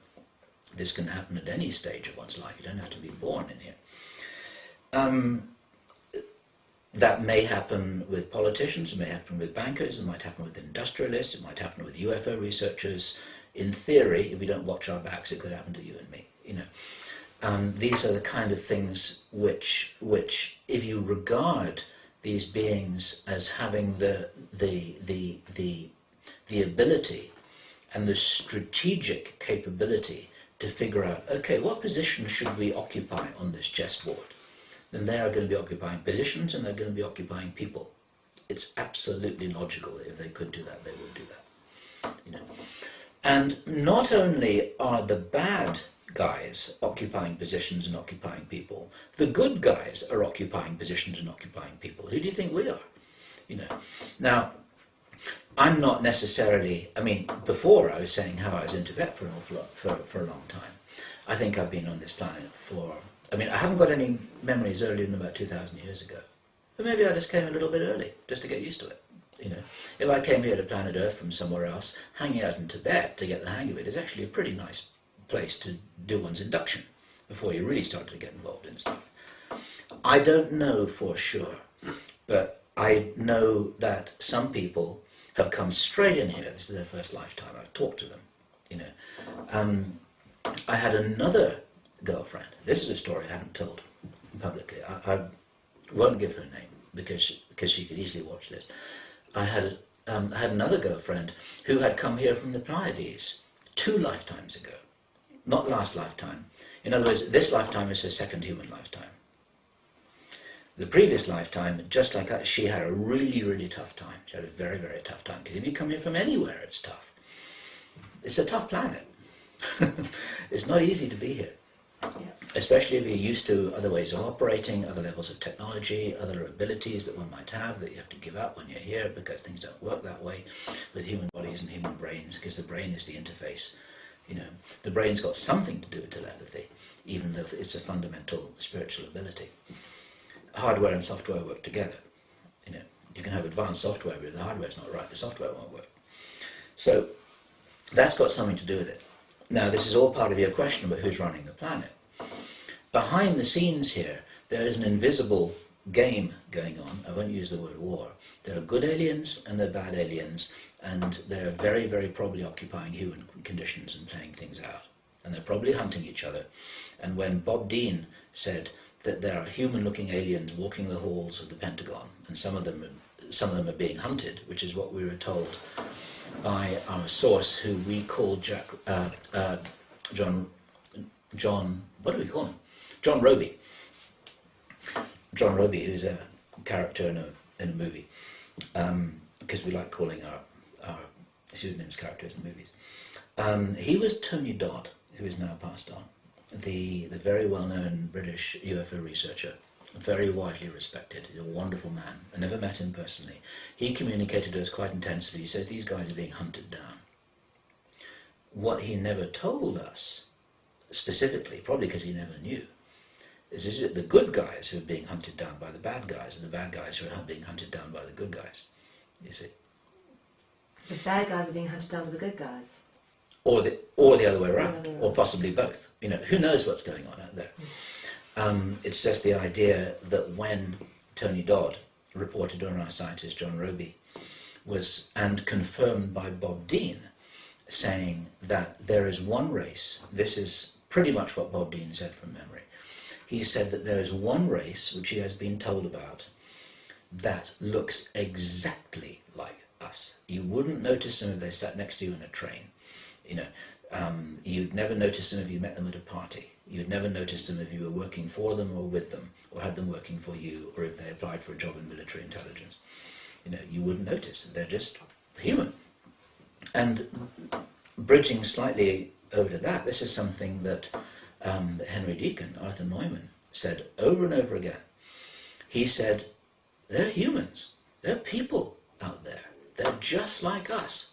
Some of them look a little bit different, some of them have slightly different skin, some of them are big, some of them are small, some of them have got different shaped eyes, but hell, we have that on planet Earth as well. Why do you think we all look so different? It's because we've got genetic components from all these other different races, and they're all slightly different, but fundamentally, maybe with the odd exception, they've all got 2 arms, 2 legs, a head, 2 ears, 2 eyes, a nose and a mouth. And a brain that's up here, and they've got their own chakra system, and they've got their own biology. But they're pretty much human. It seems to be the template for this galaxy, at least, maybe with 1 or 2 exceptions. And if some of those humans are so similar to us that you couldn't tell the difference, I'm sure they're here. They're probably very brave volunteers doing their own thing. And if any one of those is watching this video, come contact us because we'd like to interview you. I personally want to interview a reptilian, if they can speak. Yeah, you probably have to have an intermediary to pick up their telepathic contact. One of the things, going back to, this whole thing isn't going in a straight line, but what Clay and Sean Pickering told us was that the disclosure which they have been, the disclosure program which they have been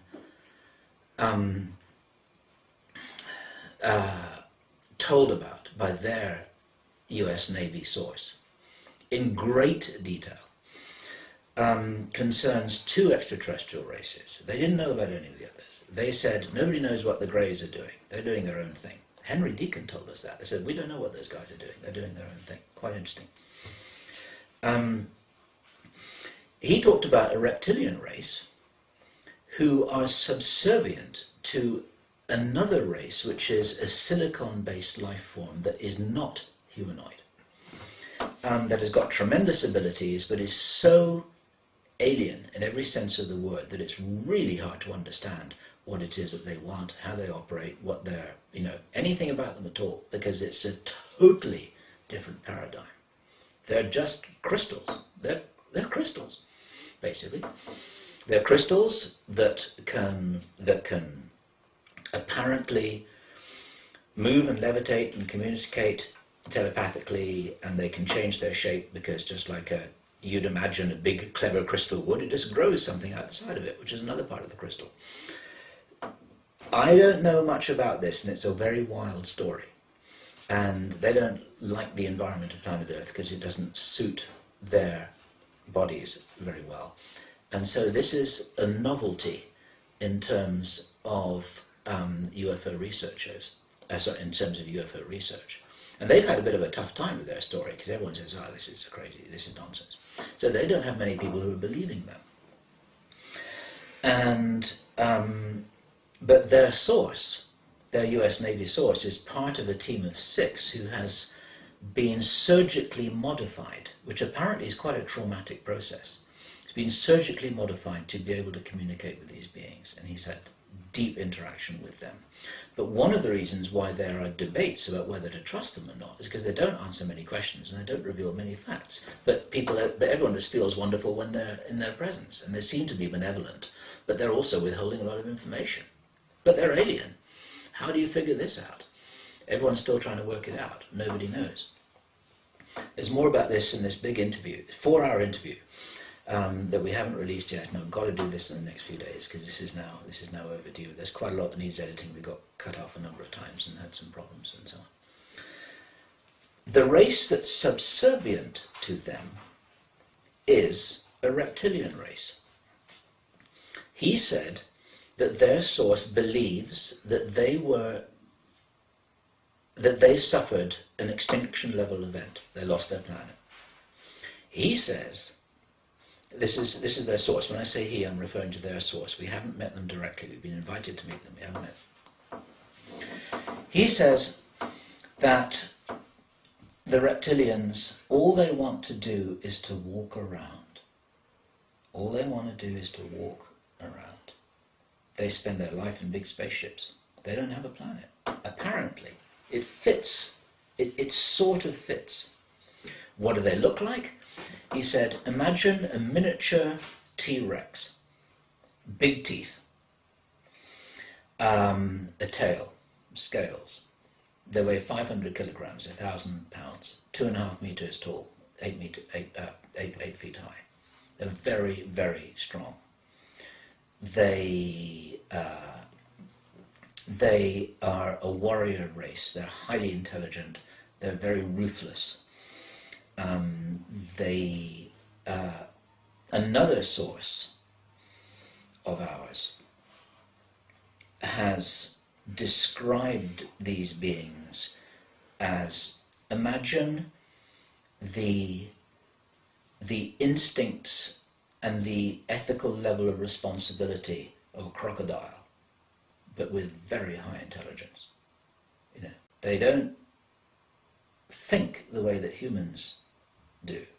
And this, once again, going back to David Icke, what David Icke was saying just a couple of days ago, he also was referring to these beings as they, in his terminology, they operate through mind, they operate through a program, they will do whatever is expedient, they will do whatever is practical, they'll do whatever is in their own interests, and they don't have any empathy, they don't have any sympathy.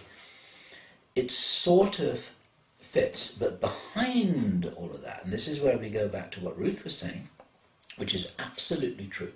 Behind all of that, you've got some form of cycle of abuse that has made them into what they, these are tough kids on the block. We have children like that too, almost, almost. Some of them. You don't want to come near them on a dark night. You'd be better off with a crocodile. Some of them, But behind them, they've experienced something that has made them into that. They've had a tough time.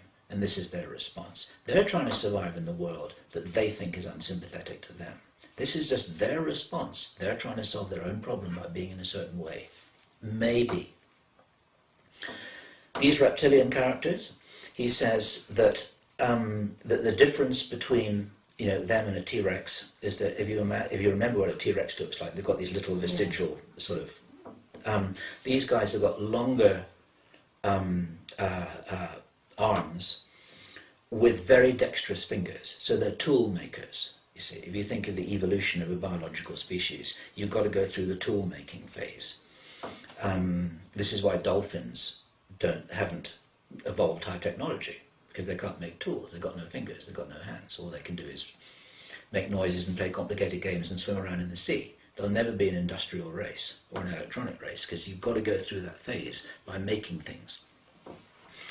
And they have been through this phase of making things. They're highly intelligent, they're highly able, post-industrial, they have space flight, they have the whole thing. And what I do not know is whether these are the same as the Anunnaki. What we do know about the Anunnaki, and I had a fascinating conversation with David Icke about this. I keep on talking about David Icke because he's a reference point that many people watching this video will recognize and be familiar with. And I had a fascinating conversation with David. I was telling him all that we heard about the reptilians and the Anunnaki, and he was telling us, and it was absolutely matching totally. One of the characteristics is that when they are in contact, in physical contact, they will not reveal what they look like. They regard their appearance in a ritualistic way, or a way that has become ritualistic, as sacred. It's a little bit like you. It's part of their custom and ritual and fixed way of operating, that you cannot look at their face, or that we cannot look, or humans can't look on their face. It's not done. And Henry Deacon, Arthur Neumann, who has encountered these characters physically in the flesh, he never saw their faces because they're all wearing cloaks and headdresses and funny stuff like that. This is what they do. They're very ceremonial. It's an ancient culture which has ritual, and exactly as which has ritual deeply ingrained in everything which they do. Why not? They can do anything they like. They're aliens, you know. And when David Icke was describing how the ritual and the status and the sense of axiomatic importance that is ascribed to royalty, you know, the divine right of kings and all the rest of it. This all comes from the Anunnaki. This is how they regard themselves.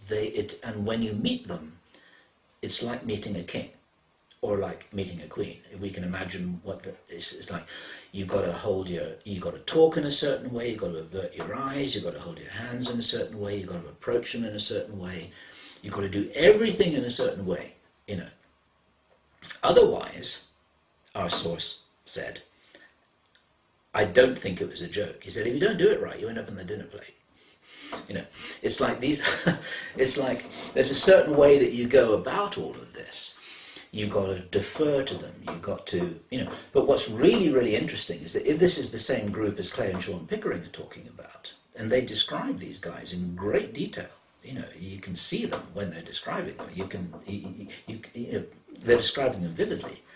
They are subservient to this silicon-based life form, and the hypothesis is that the silicon-based life form rescued them when they destroyed their planet.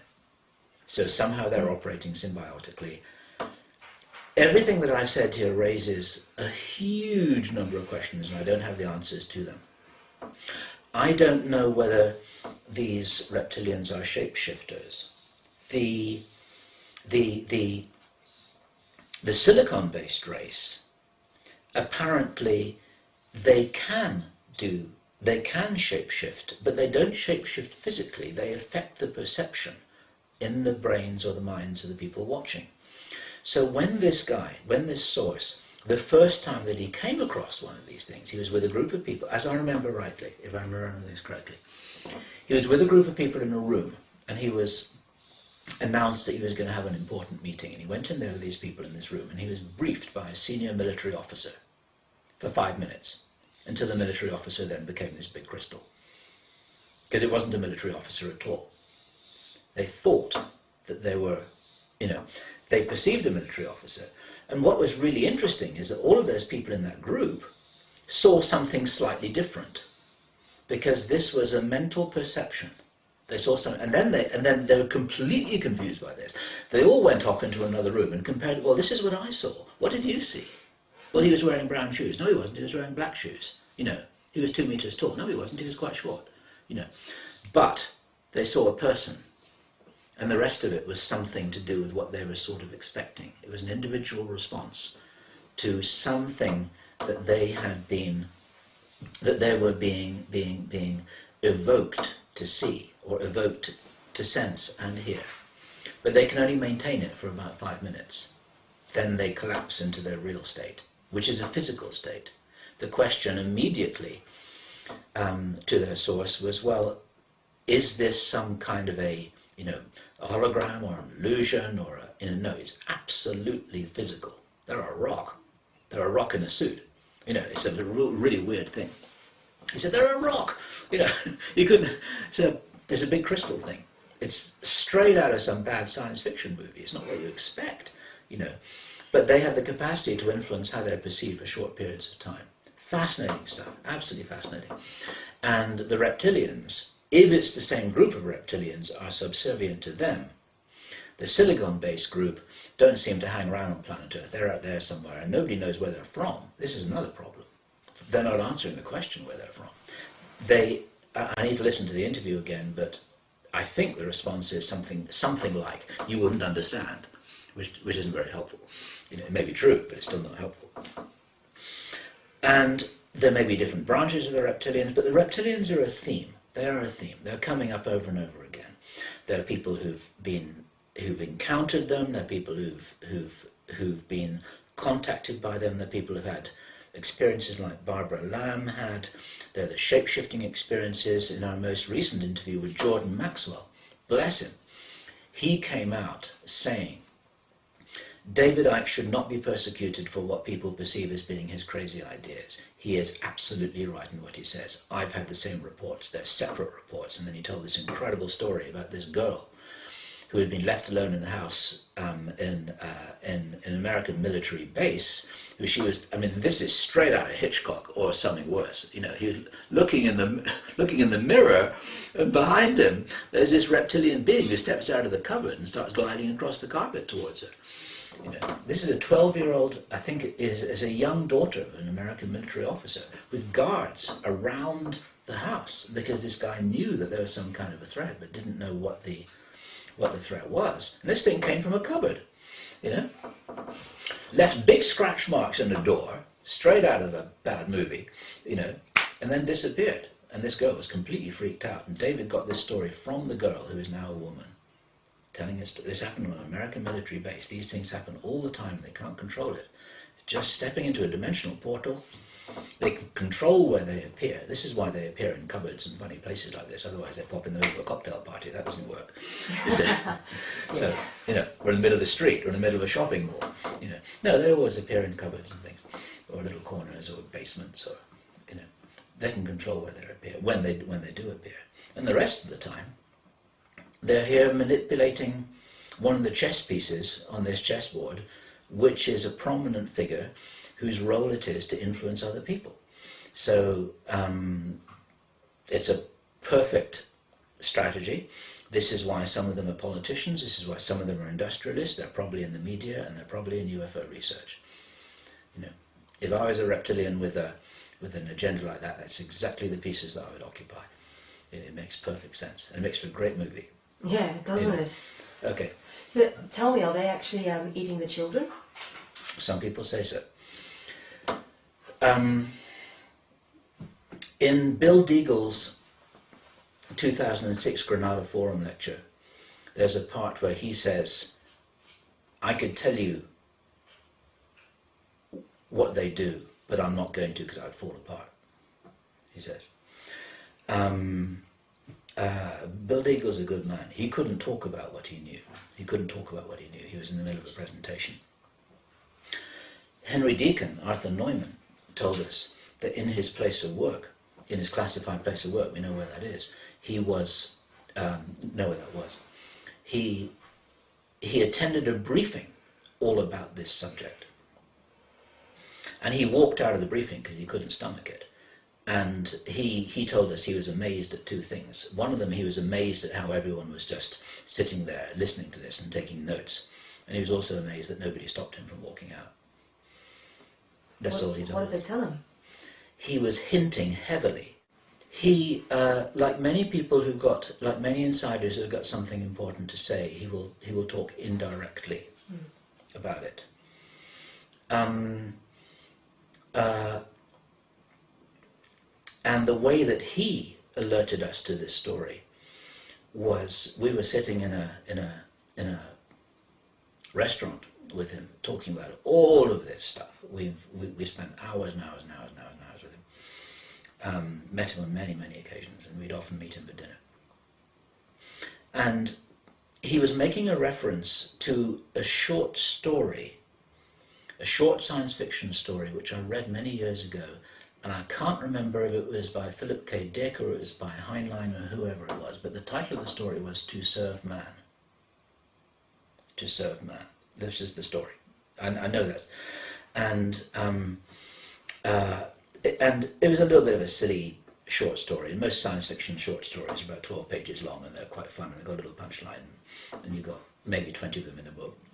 And this story is called To Serve Man, and the theme was these aliens had appeared.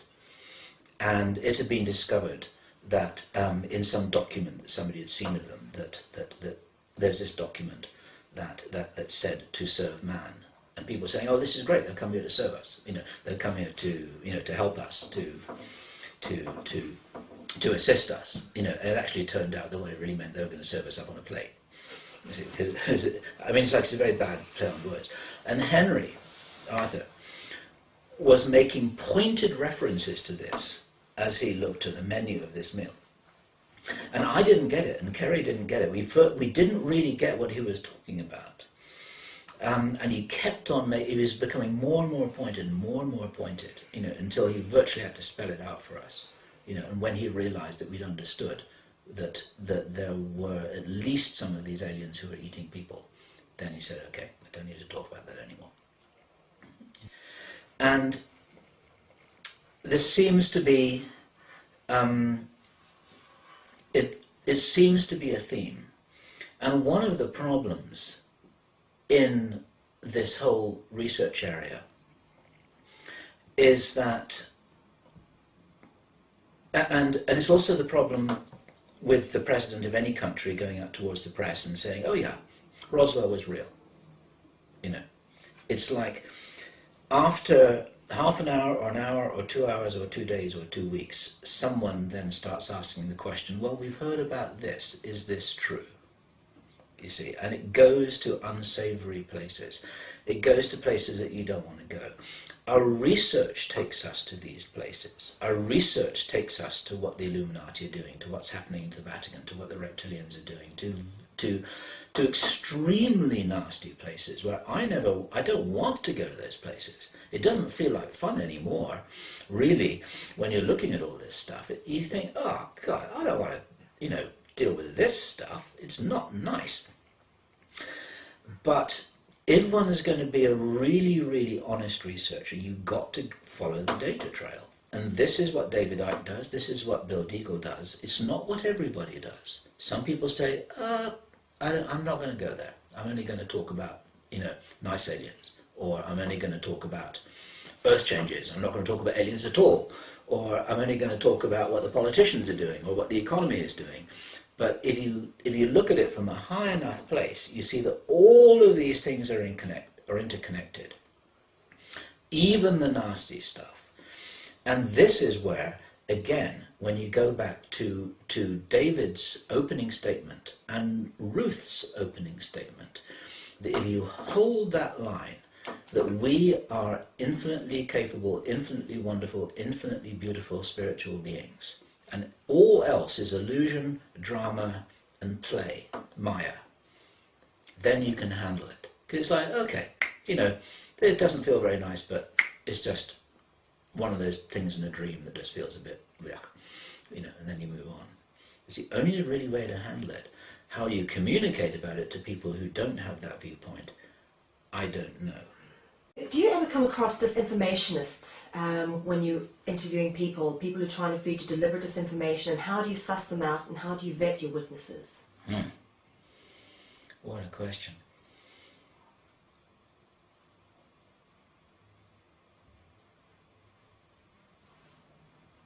I don't believe, I'm choosing my words carefully here, I don't believe that there has been very much deliberate disinformation in any of our interviews. That does not mean, and I'll qualify that, that doesn't mean that everything that we're reporting we believe is correct. Some of it has to be wrong, because you've got people contradicting each other. You got Dan Burish saying that there are only 3 races visiting us, and Clifford Stone saying that there are 57 and probably more. Someone's got to be wrong. But they both believe that they're right. They both really do believe that they're right. And one thing I want to say here about Dan Burish is that he believes everything that he's told us. He's not lying to us. He believes it, but it doesn't mean that it's true. And as Richard Hoagland said very graphically in his interview to us and to other people, the lie is different at every level. And why would we believe that disinformation doesn't also work on the inside? One of the things that they do, and I learned this a long time ago, is that, let me think of an example.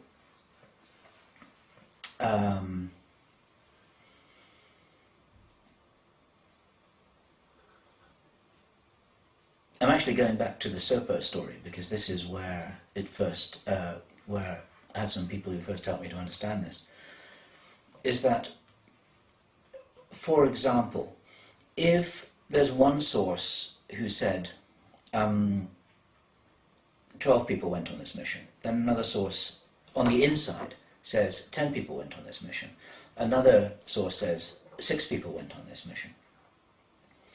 And these are informal briefings. It's actually not very important, it's just a little bit of information.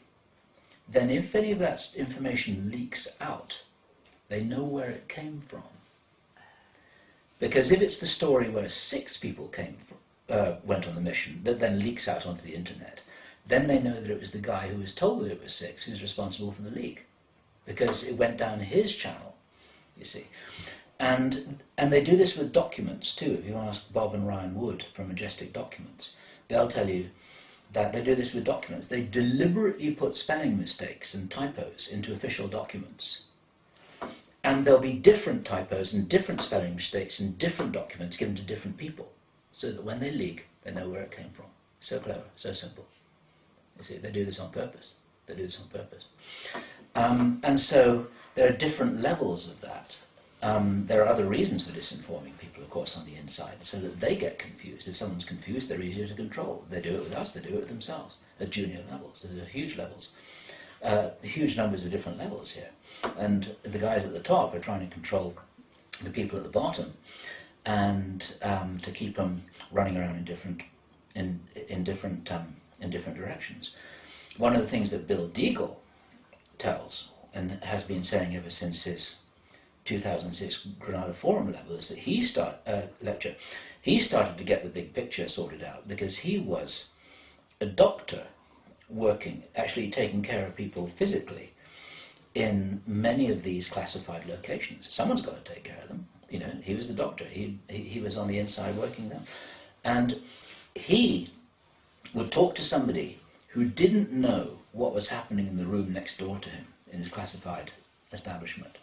But the guy who was in the room next door to him had been the previous guy who Deagle had seen in his previous medical appointment and had told him his story. So Deagle was getting all of these components and all these people he was talking to, because everyone talks to their doctor. And so he was able to say to the guy here, you don't know what's happening in the room next door to you? I just spoke to him yesterday. This is what he said. You know, and so Deagle was starting to get the big picture here. And this is just a little anecdote about how compartmentalized things are.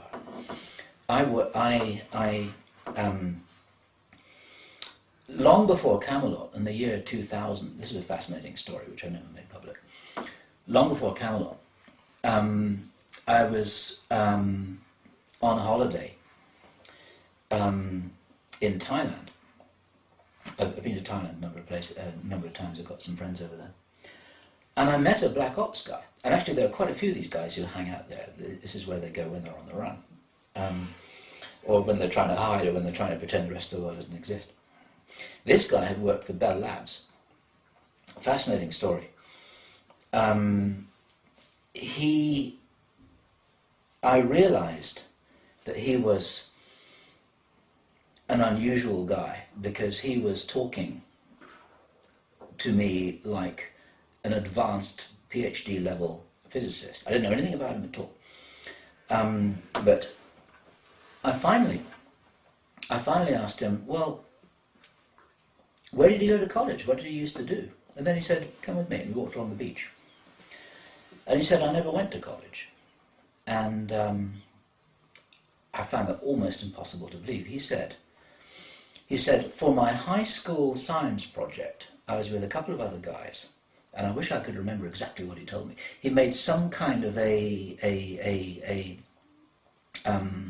vacuum plasma powered laser gun or something. You know, it was his high school physics project. It's like something out of these silly Disney movies. He was 17 years old. He was a kid. He made this thing that was a classified Star Wars weapon, and he made this, you know, this incredible device. The next thing he knew, he got a knock on the door from the NSA saying, you're a smart kid, we can take care of you, sign here, we'll give you lots of money and we'll give you anything you want. You know, we'll take care of your education. He's a 17-year-old kid, smart kid. He said, yeah, sure. This is what happened to Dan Beerish, by the way, same story, almost. And so they put him to work in Bell Labs, and they said to him, he said, we'll teach you anything you want. You've got a budget of anything you want. We want you just to learn stuff, get smart, and invent stuff. You know, science kids' dream. You know, but what they do with people on Bell Labs, and this is the point of this story. He said that when you're going through to your place of work, they put special goggles on you, which blur everything around you, so that all you can see is this immediate area around you to make sure that you don't trip over something or bump into a door, and so that you can see the doorknob when you're opening it. You know, the rest of the stuff you can't see, it's the blur. So when you're walking through these other offices and laboratories, you can't see what's going on, you can't see what's written on the wall, you can't see who's there, you can't see what they're doing, but you can make it through to get to the door. And all of these guys have got these goggles on when they're moving until they get to their place, then they get the goggles off. And then it's like, right, you're in your place, you know. And just as Dan Burish described in S4, there are lines painted on the floor, which you can also see. So you go along these corridors like a tram. And if you wander off, then all the bells start ringing because you've got a gadget attached to your ankle. And the next thing you know, you're surrounded by security guards because you've gone off your tram lines, you know. And if you really go off the tram lines and keep on going off the tram lines, then they'll shoot you straight away because they know that something's badly wrong. That kind of stuff, you know. And he told us that this is the environment that we're in. And the reason why he quit, because he didn't want to work in a place like that. You know, you're under total intimidation all the time, even though you got to play with anti-gravity devices and everything else, you know. After a while, it was no fun. Very, very interesting story. I actually went back there to try and find him, and I couldn't locate him anymore. He'd gone off somewhere else. But he quit. He's one of these guys who quit, because a lot of these Black Ops guys quit. They really suffer. Here's another story I never told anybody. See, these things come to you. If you're doing a job, this information comes at you, and sometimes it comes really early and you don't know what to do with it. I was 18 years old, hitchhiking in northern Canada. It's in northern British Columbia. It's my first university vacation. I was hitchhiking, and I had a 200-mile ride with I was 18 years old. I had a 200-mile ride with a scientist who talked to me as an anonymous hitchhiker. I never knew his name, he never knew my name. He talked to me, poured his heart out for 200 miles because he was doing research about implanting chips in people's brains. This was in 1971. Sorry, 1972. 1972. Working for the Canadian military. He was a troubled man. He didn't know what to do. I can't remember much of it. I was a kid. I didn't know what was going on. I thought, wow, this guy's telling me about all this stuff. Is he crazy or what? And I listened very hard, and all I could remember after 200 miles was that he was telling me about the experiments he was being made to do to put chips into people's brains to control their behavior. You know. Many years later, it's like, oh, okay, now I remember, okay, now this fits with this, and this fits with this, this fits with this. But these guys are troubled, you see. They're really, really troubled. What Peterson said to us, Pete Peterson, bless him, he's a good man. They're all good men who we've spoken to. And this is all the context of your question. Peterson said that he was talking to us because he didn't like the feeling of, this is an exact quote, he didn't like the feeling of having to take 3 baths a day to avoid the feeling of being covered in excrement.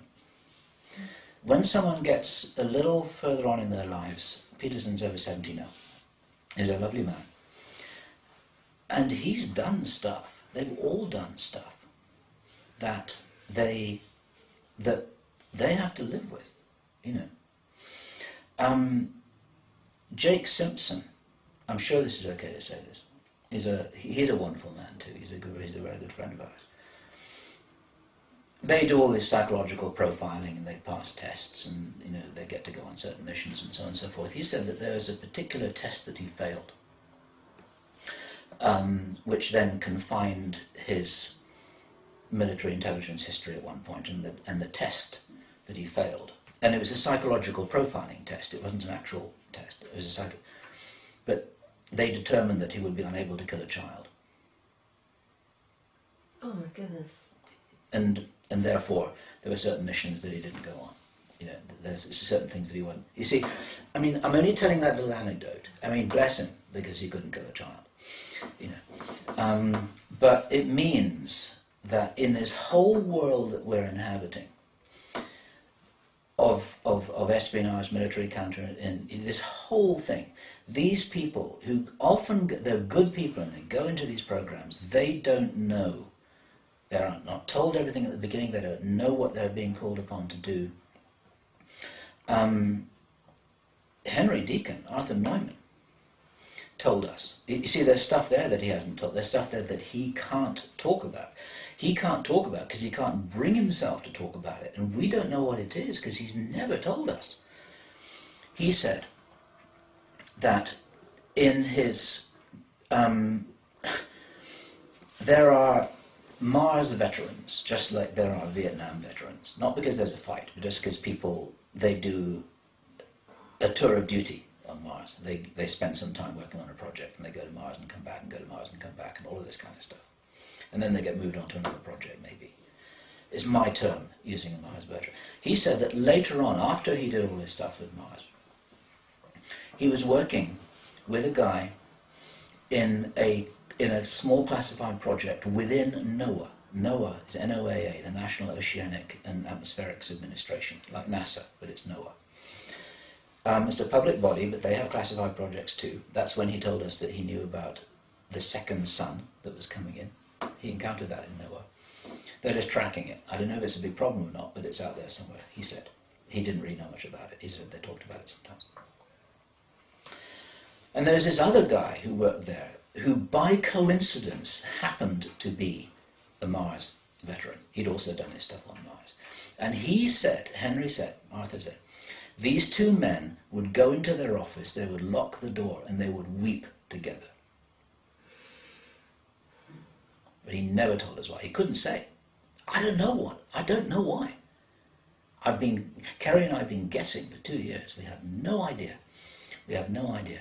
But, and it might not matter. And, you know, and we never pressed Henry on that. There are places which you ask him questions and they bounce off. He changes the subject or doesn't want to respond.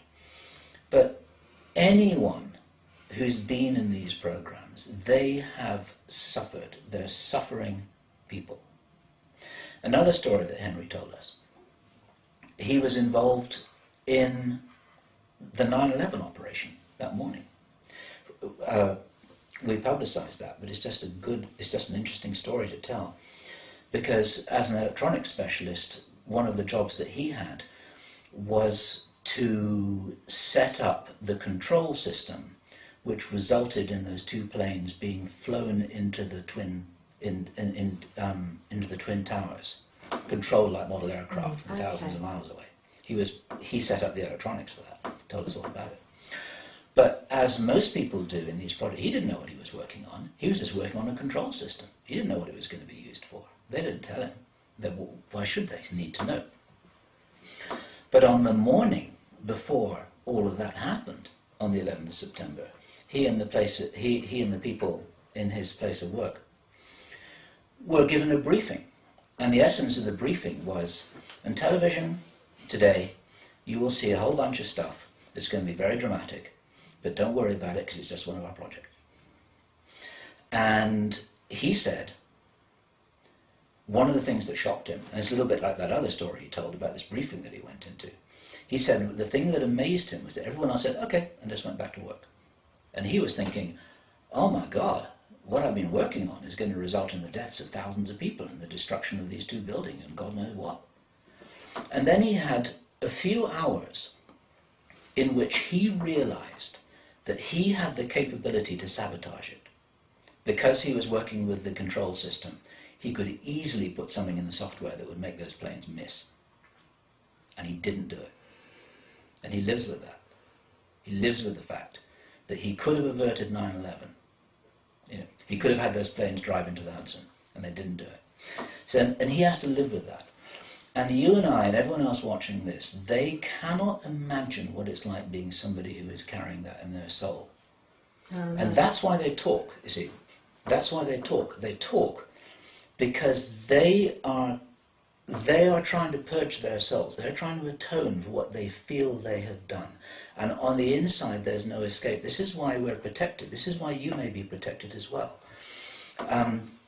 Or may come to be protected as you come and do more and more work. Because some of these guys, there's nothing they can say on the inside. They can't speak out. They can't go and ring up the local newspaper and spill their story. You know, even if the newspaper or call you or call me. They can't do this stuff. Because if they move, then that's the end of them, or the end of their children, or the end of something. It's not smart for them to do that. So what they do, very quietly, is they will do something very, very indirectly that supports you and me in continuing to do this story. They're rooting for us. You see, they're rooting for us. There are a lot of people there who are rooting for us. We know that. And we've been told that by a number of people, the white hats on the inside. They're doing everything they can do to help you and me and a lot of other people out there do our work. Now, then you get the whole chess game being played, because knowing that this is happening, then of course this disinformation will come trickling down. So, now,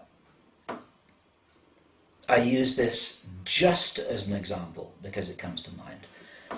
After we met with Peterson for many, many hours, and he told us a whole bunch of unbelievable things, some of which went on the video. After that, we've had a number of phone conversations with him. And then in some of those phone conversations, and I won't go into any detail here at all. In some of those phone conversations, he said, "I've just heard this from one of my mates. I've just heard this from from our friends on the inside." Now, we don't know whether to believe that or not because he is necessarily providing us with any disinformation, but because then he becomes a problem to them. But at the same time, they're trying to, I mean, one has to think in a military way. You have to think like a spook. You have to think like you're on the other side of the chessboard trying to figure out what to do. They know that he's still in contact with us. They're not going to shoot him in the head, because then that confirms everything he's ever told us. So that's the last thing they do. But what they do is they see if they can twist it round. And then they twist it round by offering him a little bit of a tidbit of information, hoping that he'll believe it, and hoping that he'll tell us, and hoping that we'll believe it, and hoping that we say it. So then we have to use some kind of a filter. And some people, going back to the Clay and Sean Pickering story, some people in the UFO community have not touched that because they feel they can't correlate this information about the silicon-based life form to anything else that they've ever heard.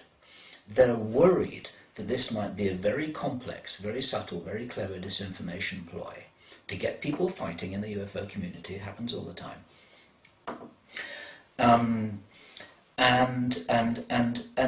And they'll use credible people. They'll use people who believe the story, because a source who believes what he's saying is going to be much more valuable than somebody who's been ordered to lie.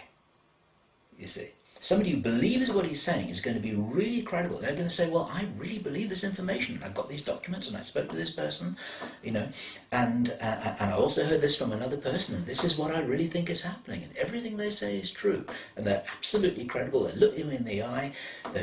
You can feel that they're good people. You can feel they're being honest, and you still don't know whether the information is true. This is a problem, because we don't know the provenance. And so what we do, I mean, all we can do, if somebody tells us something, we say, "Right, how do you know this? Who told you? How sure are you? Is it single source? Did you hear this from two different people? How long ago did you hear it? What happened just before you were told that?" You know, we're trying to get the lie of the land. And what I try and do personally, if I can, is when I'm writing a report, I always say, you know, I always put little caveats in this, and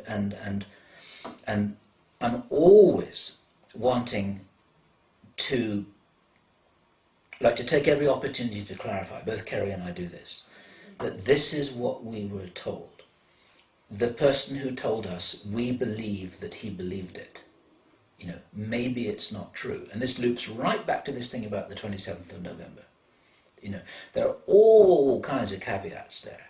See, but the problem is, and this is the problem that we have in this job that we're doing, because even though we put the caveats there, and Peterson put the caveats there, and we're thinking, well, you know, I don't know about this, but this is what he said, and it would be cool if it were true. Then it gets copied, and it gets emailed, and it gets on someone else's blog, and then someone else states it in a radio show, and so on and so forth. And the next thing you know, it's like, this is what Project Camelot is saying, and then on the 28th of November, we'll be liars. You know, and we're not. We're just being reporters. But we're trying to be reporters with as much responsibility as we can. We're not Fox News that says, we report, you decide. You know, we're not removing ourselves from any responsibility here. But at the same time, we're trying to put together what we feel is credible information. We can kind of see patterns. We're trying to say to people, we think we see this pattern, but maybe you see a different pattern, but let's check it all out. We're learning all the time.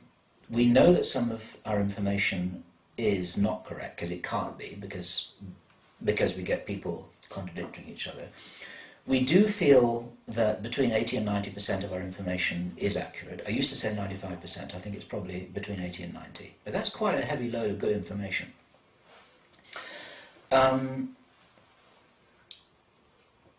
We're on the lookout for people who feed us crazy stuff. People send us crazy stuff by email all the time. But that's because it's easy for a kid to write a crazy story and say, hey, I'm a whistleblower. You know, there's some, I mean, it's like, sometimes you can kind of tell immediately. You know, when somebody says there's a PhD scientist and they can't even spell, you know, then it's like, okay, there's something wrong here. And at the same time, sometimes you pick up one of these little threads, and we do use our intuition for what it's worth. Kerry and I both use our intuition when we're both thinking there's something important here, there's something important here. Then we tend to follow it, and then we'll invest some of our time in checking it out. It's very important not to front load people when, meaning if somebody says, this is an invented story, this is an invented example. If somebody wrote to us and says, I was at the Mars base, anyone can say that, then rather than saying, oh, this is what Henry Deacon told us, is this true? You see. Then the kid in the basement playing a joke says, yes, it is. You see, that's not a very good question to ask. You've got to ask open questions. You've got to say, what's it like? You mustn't front, you know, what did you see? You don't ask them any questions to confirm anything at all, because then all they're going to do is say yes, and so on and so forth. And sometimes we come across information that we just don't buy it at all. And there are some people in the research community that we just don't buy their information. There's something wrong with it. It doesn't fit. Now, we may be wrong in some of that information. We may have bought some information that doesn't fit. We get a lot of information about Dan Burish, for example. People say, he's a liar, he's crazy, you know, he's this, he's that. He's not a liar and he's not crazy. His information isn't all correct, I'm certain about that. But he's a good-hearted guy. He's heavily controlled. He's now been turned against us. And that's because we trod on someone's toes after the Zurich conference. And we don't know what we did to trod on those toes, but Dan Burish is now corralled by a bunch of people who regard us as some kind of an enemy. And we are not an enemy. We will continue to present his information with as much intellectual honesty as we can do. And it's just a little bit of it's a tough battlefield. You win friends, you lose friends, you become disconnected from people. But we do think that we know who's good-hearted and who's not good-hearted. We think we can kind of tell that probably as you can. And one of the things we were told, and this makes our life more difficult, but this is one of the things that also keeps us alive. We were told by a very friendly insider source, he said, listen, he said, don't try and prove anything. Never try and prove anything. And actually, at that time, it was just interesting because we weren't trying to prove anything anyway. We don't have any documents. We don't have an alien in the cupboard that we can wheel out in front of the camera saying, "Here, look at this." We don't have anything like that. We don't have, convincing photographs. We don't have affidavits from anybody. We don't have anything. All we have is stories. And we're trying to paint a picture. We're trying to put this mosaic together so people can see for themselves, so people can use this to correlate their own experience. But there's a very subtle point here, because some people say, you can't prove anything you are saying. You're coming up with all this stuff, and there's not one document, not one photograph, not one affidavit, nothing. You can't prove a thing. And besides the fact that we don't have that stuff, we're not withholding it or anything, but this is the fuse in the circuit that enables us to continue to work. And actually, it was Hal Puthoff, Dr. Hal Puthoff, the very famous physicist, the guy who ran the remote viewer program at SRI. I regard him as a friend. I met him for a couple of days. He's a wonderful man. And he was the first person who said, look, it's very important to maintain, it's important for the authorities to maintain plausible deniability. He said they want this information to come out, but it's got a built-in shock absorber in the system. That they want all these stories about ETs, and these stories about abductions, and these stories about military hardware, and these stories about they want this stuff to be slowly percolating into the popular culture, but without any proof at all. Because this means that the people whose reality would be threatened seriously if there was a photograph of an alien or a conclusive document with Kennedy's signature saying, I was going to do this, signed, date, the day before he was killed or something, then you get people reacting to this in shock, jumping out of windows, civil unrest, effect on the economy, blah, blah, blah, destabilizing governments, because suddenly you've got this stuff in people's face, and and you get, and the religious question, for God's sake, as it were. So, so the plausible deniability is in there all the time, because no one is being forced to take anything on board if they can't handle it. If they can't handle it, they just say, this person's crazy. Bill Ryan's crazy, Mel's crazy, Alex Jones is crazy, David Icke's crazy. That's their shock absorber, and then they go and live their lives, and the world continues in a stable way. But the people who can take it on board do, and they say, you know what, I feel this is true. I don't need any truth. I don't need any proof. I'm just going to think about this now, and it fits with what I heard from this other guy. And this is why it's important and workable, and it's all working on a drip feed. We're actually not only protected by the white hats, but we're useful to the black hats, because they've got a problem. They've got a problem because they're sitting on all this stuff. It's got to come out somehow. They've had a program in place for decades now where they're seeding this information to the popular culture as early as 1952 or whenever it was, when they made the first version of The Day the Earth Stood Still. They're trying to tell the world then something, about what's really going on. Ever since then, we've had, it's like any kid, any teenager who watches movies, you ask them if ETs are real, they're going to look at you like you're crazy. Of course they're real. It's obvious. They've been watching cartoons about it ever since they were 4 years old. For them, it's part of their reality. They think people who think that it can't be real are crazy. You see, so it's working.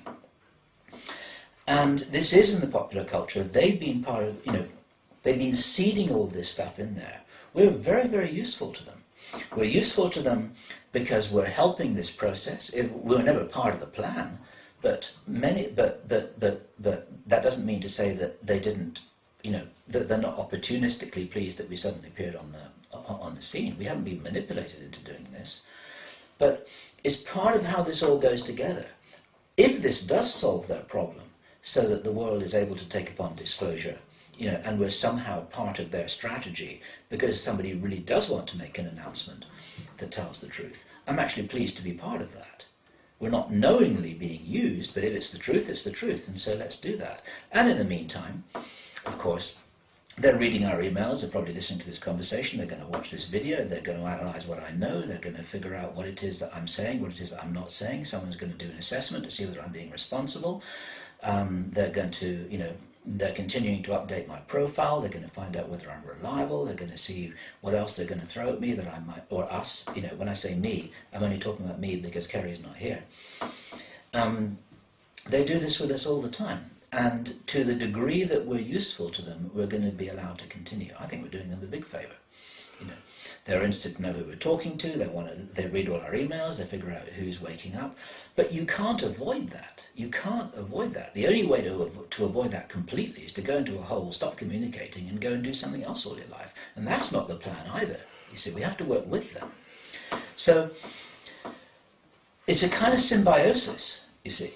It's a symbiosis. It's a sort of ecosystem where all of these, where you get the sharks and the mice and the elephants and the lions and the tigers and the snakes, they all live together in this ecosystem.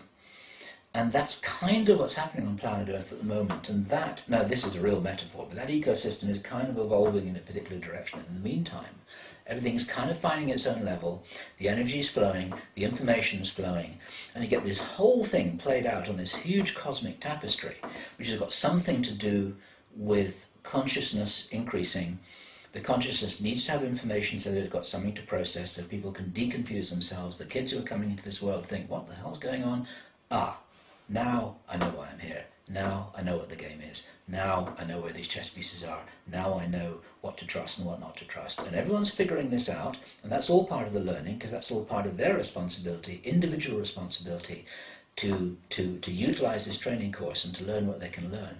And all of this is against the backdrop of a whole bunch of nasty people who may not have lost their planet an awful long time ago, who are trying to control us because they're frightened of the power that we have as infinite consciousness.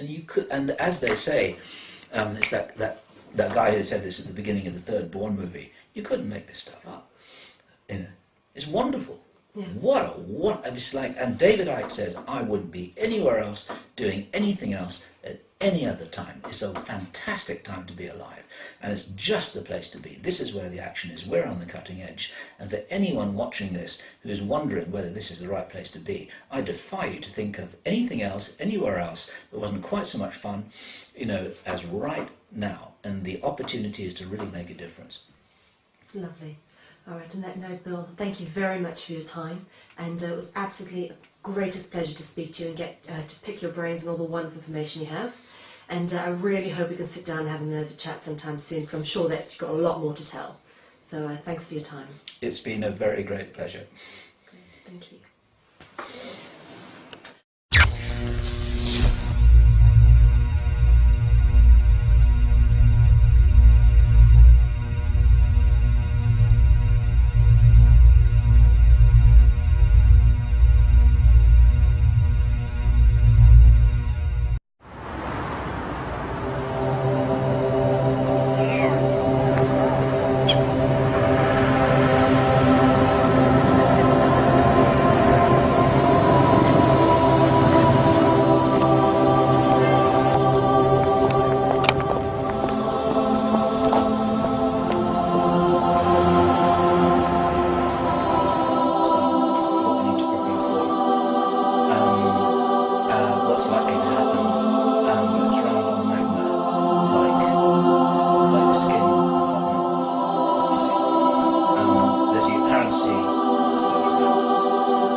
It's a paradox. I love the way that David Icke explained it on Saturday, that we are infinite love, infinite consciousness, temporarily experiencing what it's like to be here with our feet on the ground, trying to figure it all out. And what we're doing is we're playing games. We're just playing games. And that doesn't mean there's anything trivial about it, but what else is a spiritual, playful being going to do in all of eternity, apart from to play games? It's a good way to learn. This is all a big training course. And so there's a paradox, because just like children playing in the playground at school, it feels important when somebody's chasing each other, when when they're, I don't know, they're playing some game and somebody's trying to chase someone, trying to catch them, and they're trying to get away, and they're trying to figure out all this kind of stuff. Or just like being in a movie, it's just another kind of game. And it feels important, but the paradox is that it's not. So I'm enjoying pretending that this is important, but it's not, because I know who I am. That gives us our ground of security. If they kill me, I don't care, I'll just come back, it doesn't matter at all. I like the line in Star Wars where Obi-Wan Kenobi says to Darth Vader, if you kill me, I'll be more powerful than you can ever imagine. And so this is why it's very important not to fall into the trap which we are intended to fall into, of believing this illusion that we are small, mortal, powerless, temporarily animated hunks of meat, that when it's all over, then that's the end. And in the meantime, we've got to fight for survival and worry about how we're going to feed ourselves and clothe ourselves and keep warm and all the stuff that's at the bottom level of Maslow's triangle. You know, the real truth is somewhere else, and this is why, just as David Icke has been saying in every presentation he's been giving this year, this is why he starts with the fundamental reality that who we are is the biggest secret. Universities destroy knowledge, and religions destroy spirituality. This is where we're at here. So we're not talking about believing anything. You have to get above all of that. And when you're above all of that, looking down at the whole thing, having taken off into the clouds, and this is the what, for lack of any better word, we can call the spiritual realm. Not the astral realm, where you're talking about ghosts and ghoulies and interdimensional beings who are playing games, just as we play games down here. You just can't see them. It's just the same. They're just non-physical in our terms. But when you get above all that, then you look down at the whole thing, and all you're looking at a virtual reality game. And that's why it doesn't matter. But when you and I are playing a virtual reality game on our computer, if we do that, or going to see the 2012 movie, we'll be feeling this in our body, viscerally. It feels important. It feels it's like we want to win, or we want somebody else to win if we're watching the game. But it's just a game. Everything's a game. And so I'm enjoying the game. And what gives, this is like a personal statement, what gives me, what it feels like gives my strength in the game is the knowledge of who I am. Because that's home base. That's where you go back to. That's where you return to after the movie is over. And then you talk about it and you think about it and you think, hey, that was fun, I'll go back and do that one again next week. This is why fighting doesn't work, because fighting continues the game. We've been fighting for millions, billions, trillions, possibly quadrillions of years. And all that does, it just prolongs the game. And so this is a variant of what Einstein said, that a problem can't be solved by the level of consciousness which produced the problem in the first place. You've got to rise above that. And this is why, and the application of that in this situation is you can't solve this problem on planet Earth by being a human being, just being a human being, because that's the level of consciousness which has created the problem. You can only resolve this problem from a spiritual standpoint.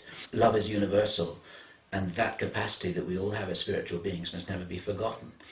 And David Icke said it in his own way. He's looking at the Illuminati, he's looking at the reptilians, he's looking at the child eater, he's looking at the torturers, he's looking at the warmonger, and he's saying, I feel sorry for them. They've lost their way. They're spiritual beings who've forgotten who they are. They're playing a game and they're still stuck in it. At a different level, they've got all kinds of abilities, they've got billions of dollars, they've got psychic abilities, they're helped by nasty ETs, but they don't know who they really are. They can't get out of their trap either, because they've been doing it for billions of years also. This whole thing has been rolling on forever, almost. But it doesn't matter. What else are we going to do in all of eternity? You see, it's fun. And you've got to see it as fun. And this is why I enjoy my work, because it's a game. But it's a very serious game, you know. If somebody actually put a pistol to my head, I don't really know what I would do, you know. My body would be frightened, because the body is just an animal, like the car that we're driving. And animals get frightened when they're threatened. My body would probably be frightened as a spiritual being. I think, oh, I wonder what it's going to be like going into the light. You see. So obviously, the whole search of self is very important for people, and this is something I really want to focus on. You say you understand and know who you are. Does that have to do also with understanding your past lives and how they impact here? Yeah, sure. I spent hundreds of years in Tibet. I came to the West in 1850. I was born into a Victorian family in London. And it seemed like a good idea at the time. I know a lot of people who've come from other cultures, shamanic cultures, or from, you know, other planets. It doesn't really matter, but we're not talking about this very locked down, programmed reality as David Icke would put it. That is our current post-industrial Western world, which is very heavily under control, where spirituality actually has taken a retrograde step compared with the Aborigines and the Bushmen and the shamans in South America, who understand the whole story and have done for thousands of years. So I came to the West. It seemed like a good idea at the time. I picked up information when I was meditating in Tibet that those guys over there need help. I don't know where they are, I don't know who they are, but that's where I'm going next time because they need help. And I got hit really hard because this is what happens to everyone who comes from anywhere else. It doesn't matter where you come from, but you come into this reality and you get knocked on the head big time. And many people don't make it in their first lifetime. It's tougher than they think. And I didn't make it that first lifetime, meaning that it was a bit of a tragedy and that all kinds of strange things happened and I can tell the drama, but it's just drama. It's a lifetime, so what? Okay, start again. Reset, Control Alt Delete, reset, come back, do it again. And I finally got my act together this time. I've had a number of things. I know who I was since then.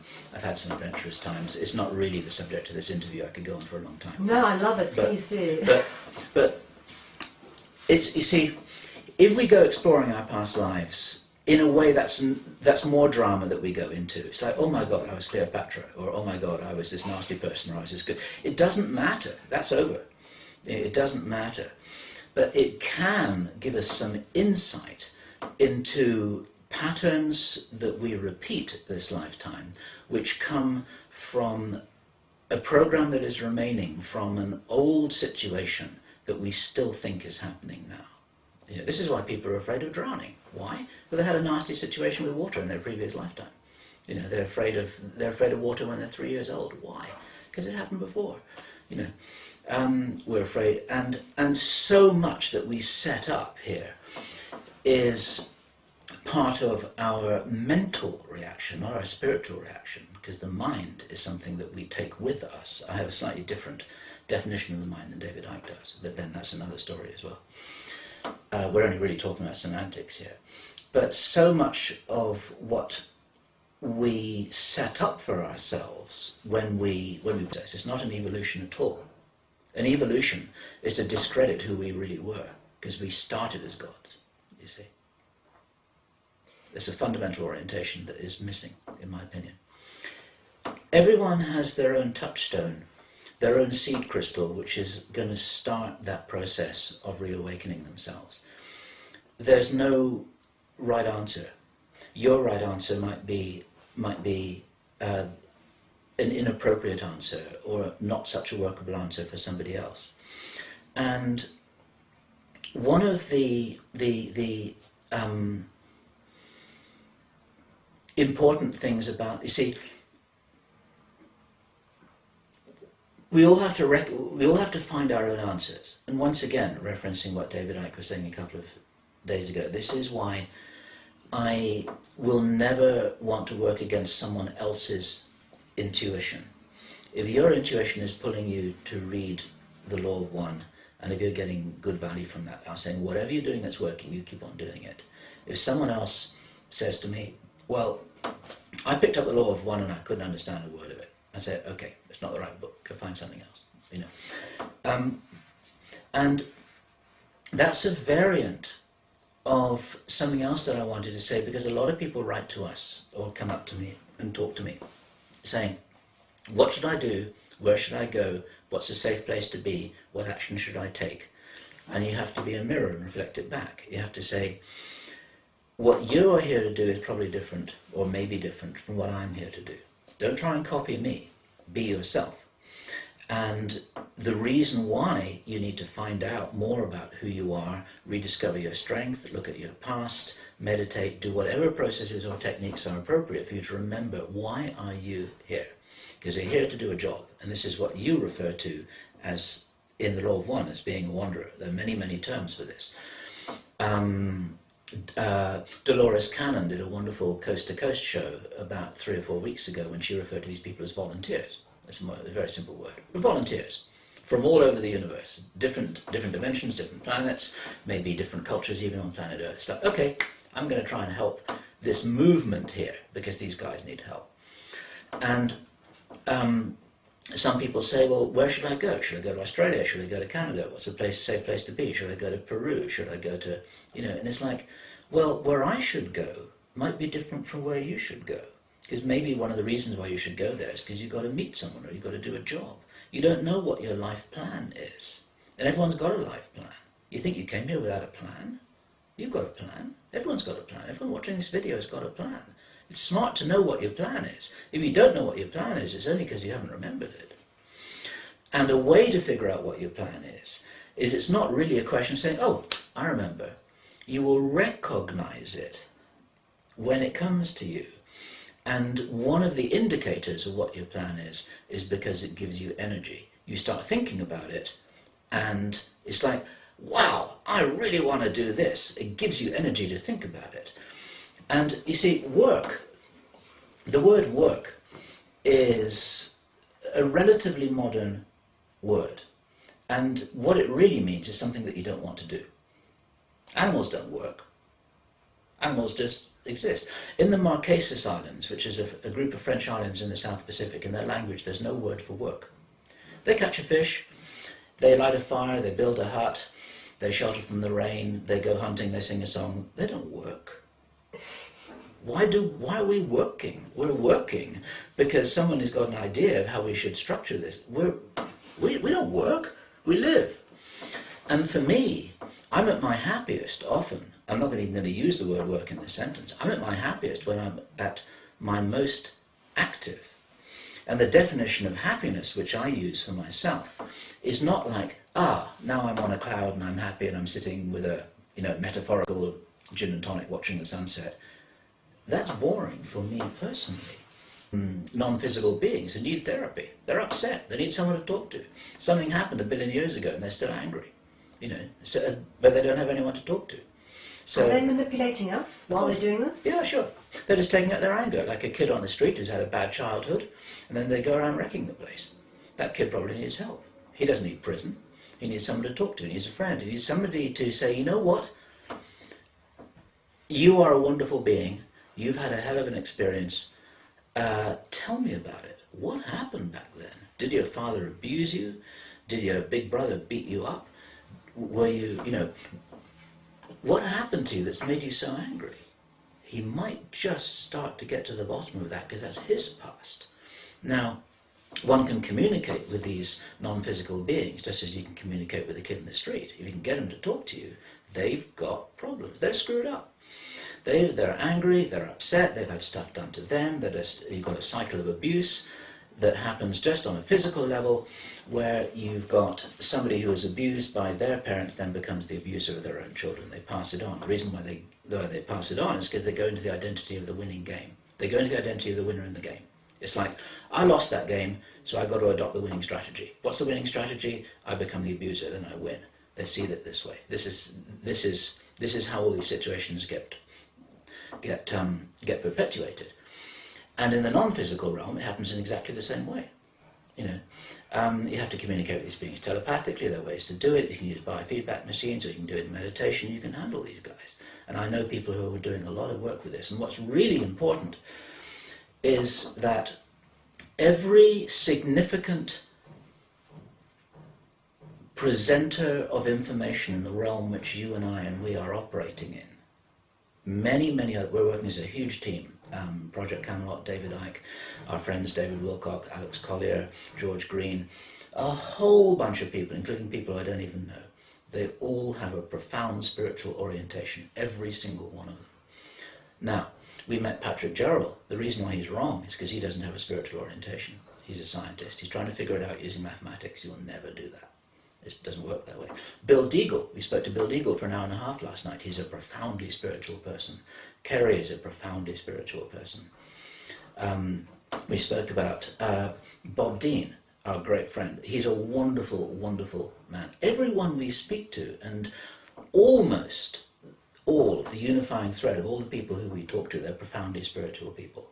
You spoke with David Icke. He starts off his 7-hour presentation by talking about how we are all universal consciousness and infinite love. What kind of a spiritual message is that? We need to hear more of that. And so everyone who is really working hard as educators to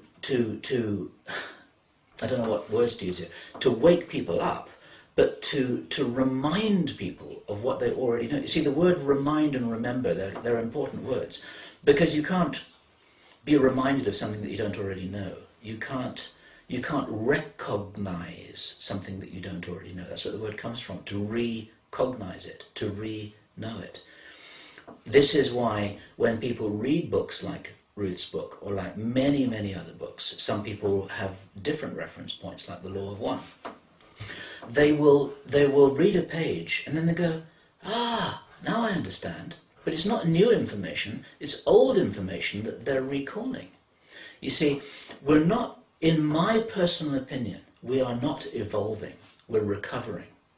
I think this is a profound misapprehension in much spiritual teaching, that we are somehow evolving from amoeba into some spiritual being. No. We were all gods. We started off as gods.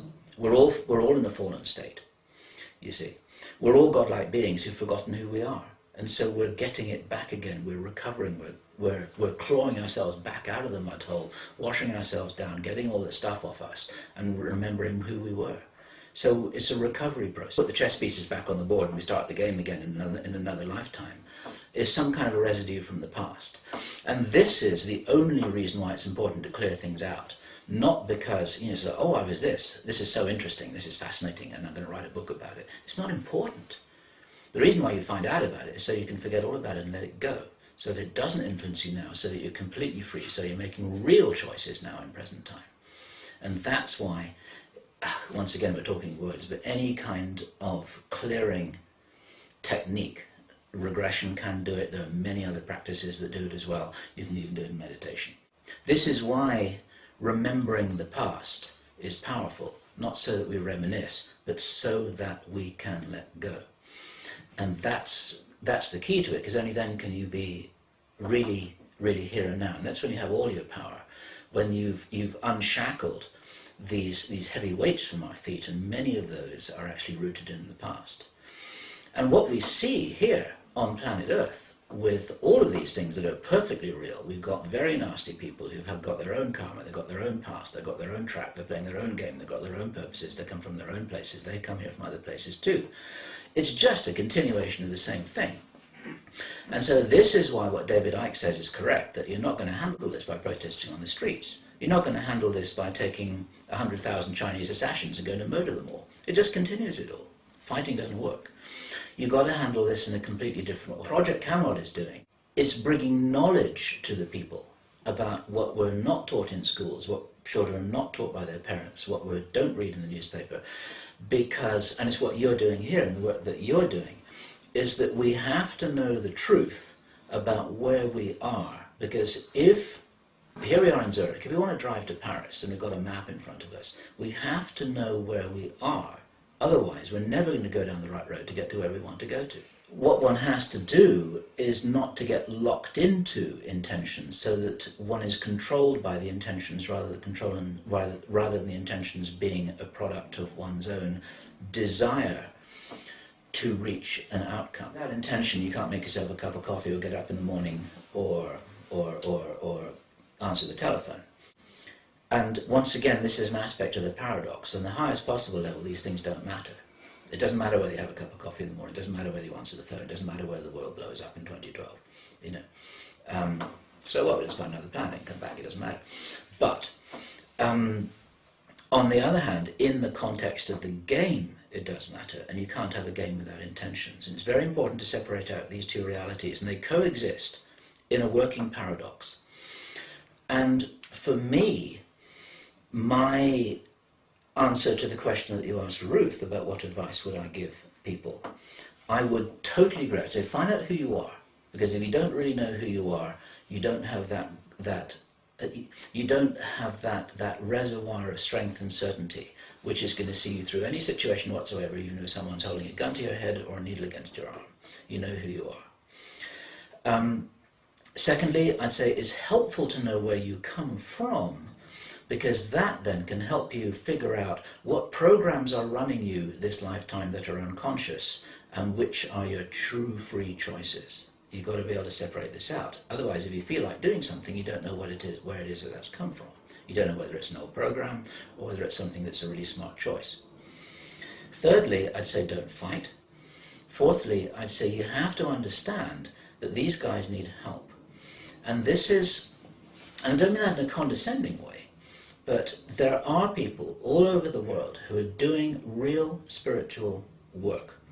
And the word work is applicable here because it takes time, it takes focus, it takes energy. You've got to shut the door, you've got to do whatever it is that you do. And there are a whole bunch of ways of doing it, and I do this too. Ruth does it, Kerry does it, a lot of people do it that I know. They are handling problems in what Ruth has called the astral. In other words, it's the non-physical realm where these games are playing. There are a lot of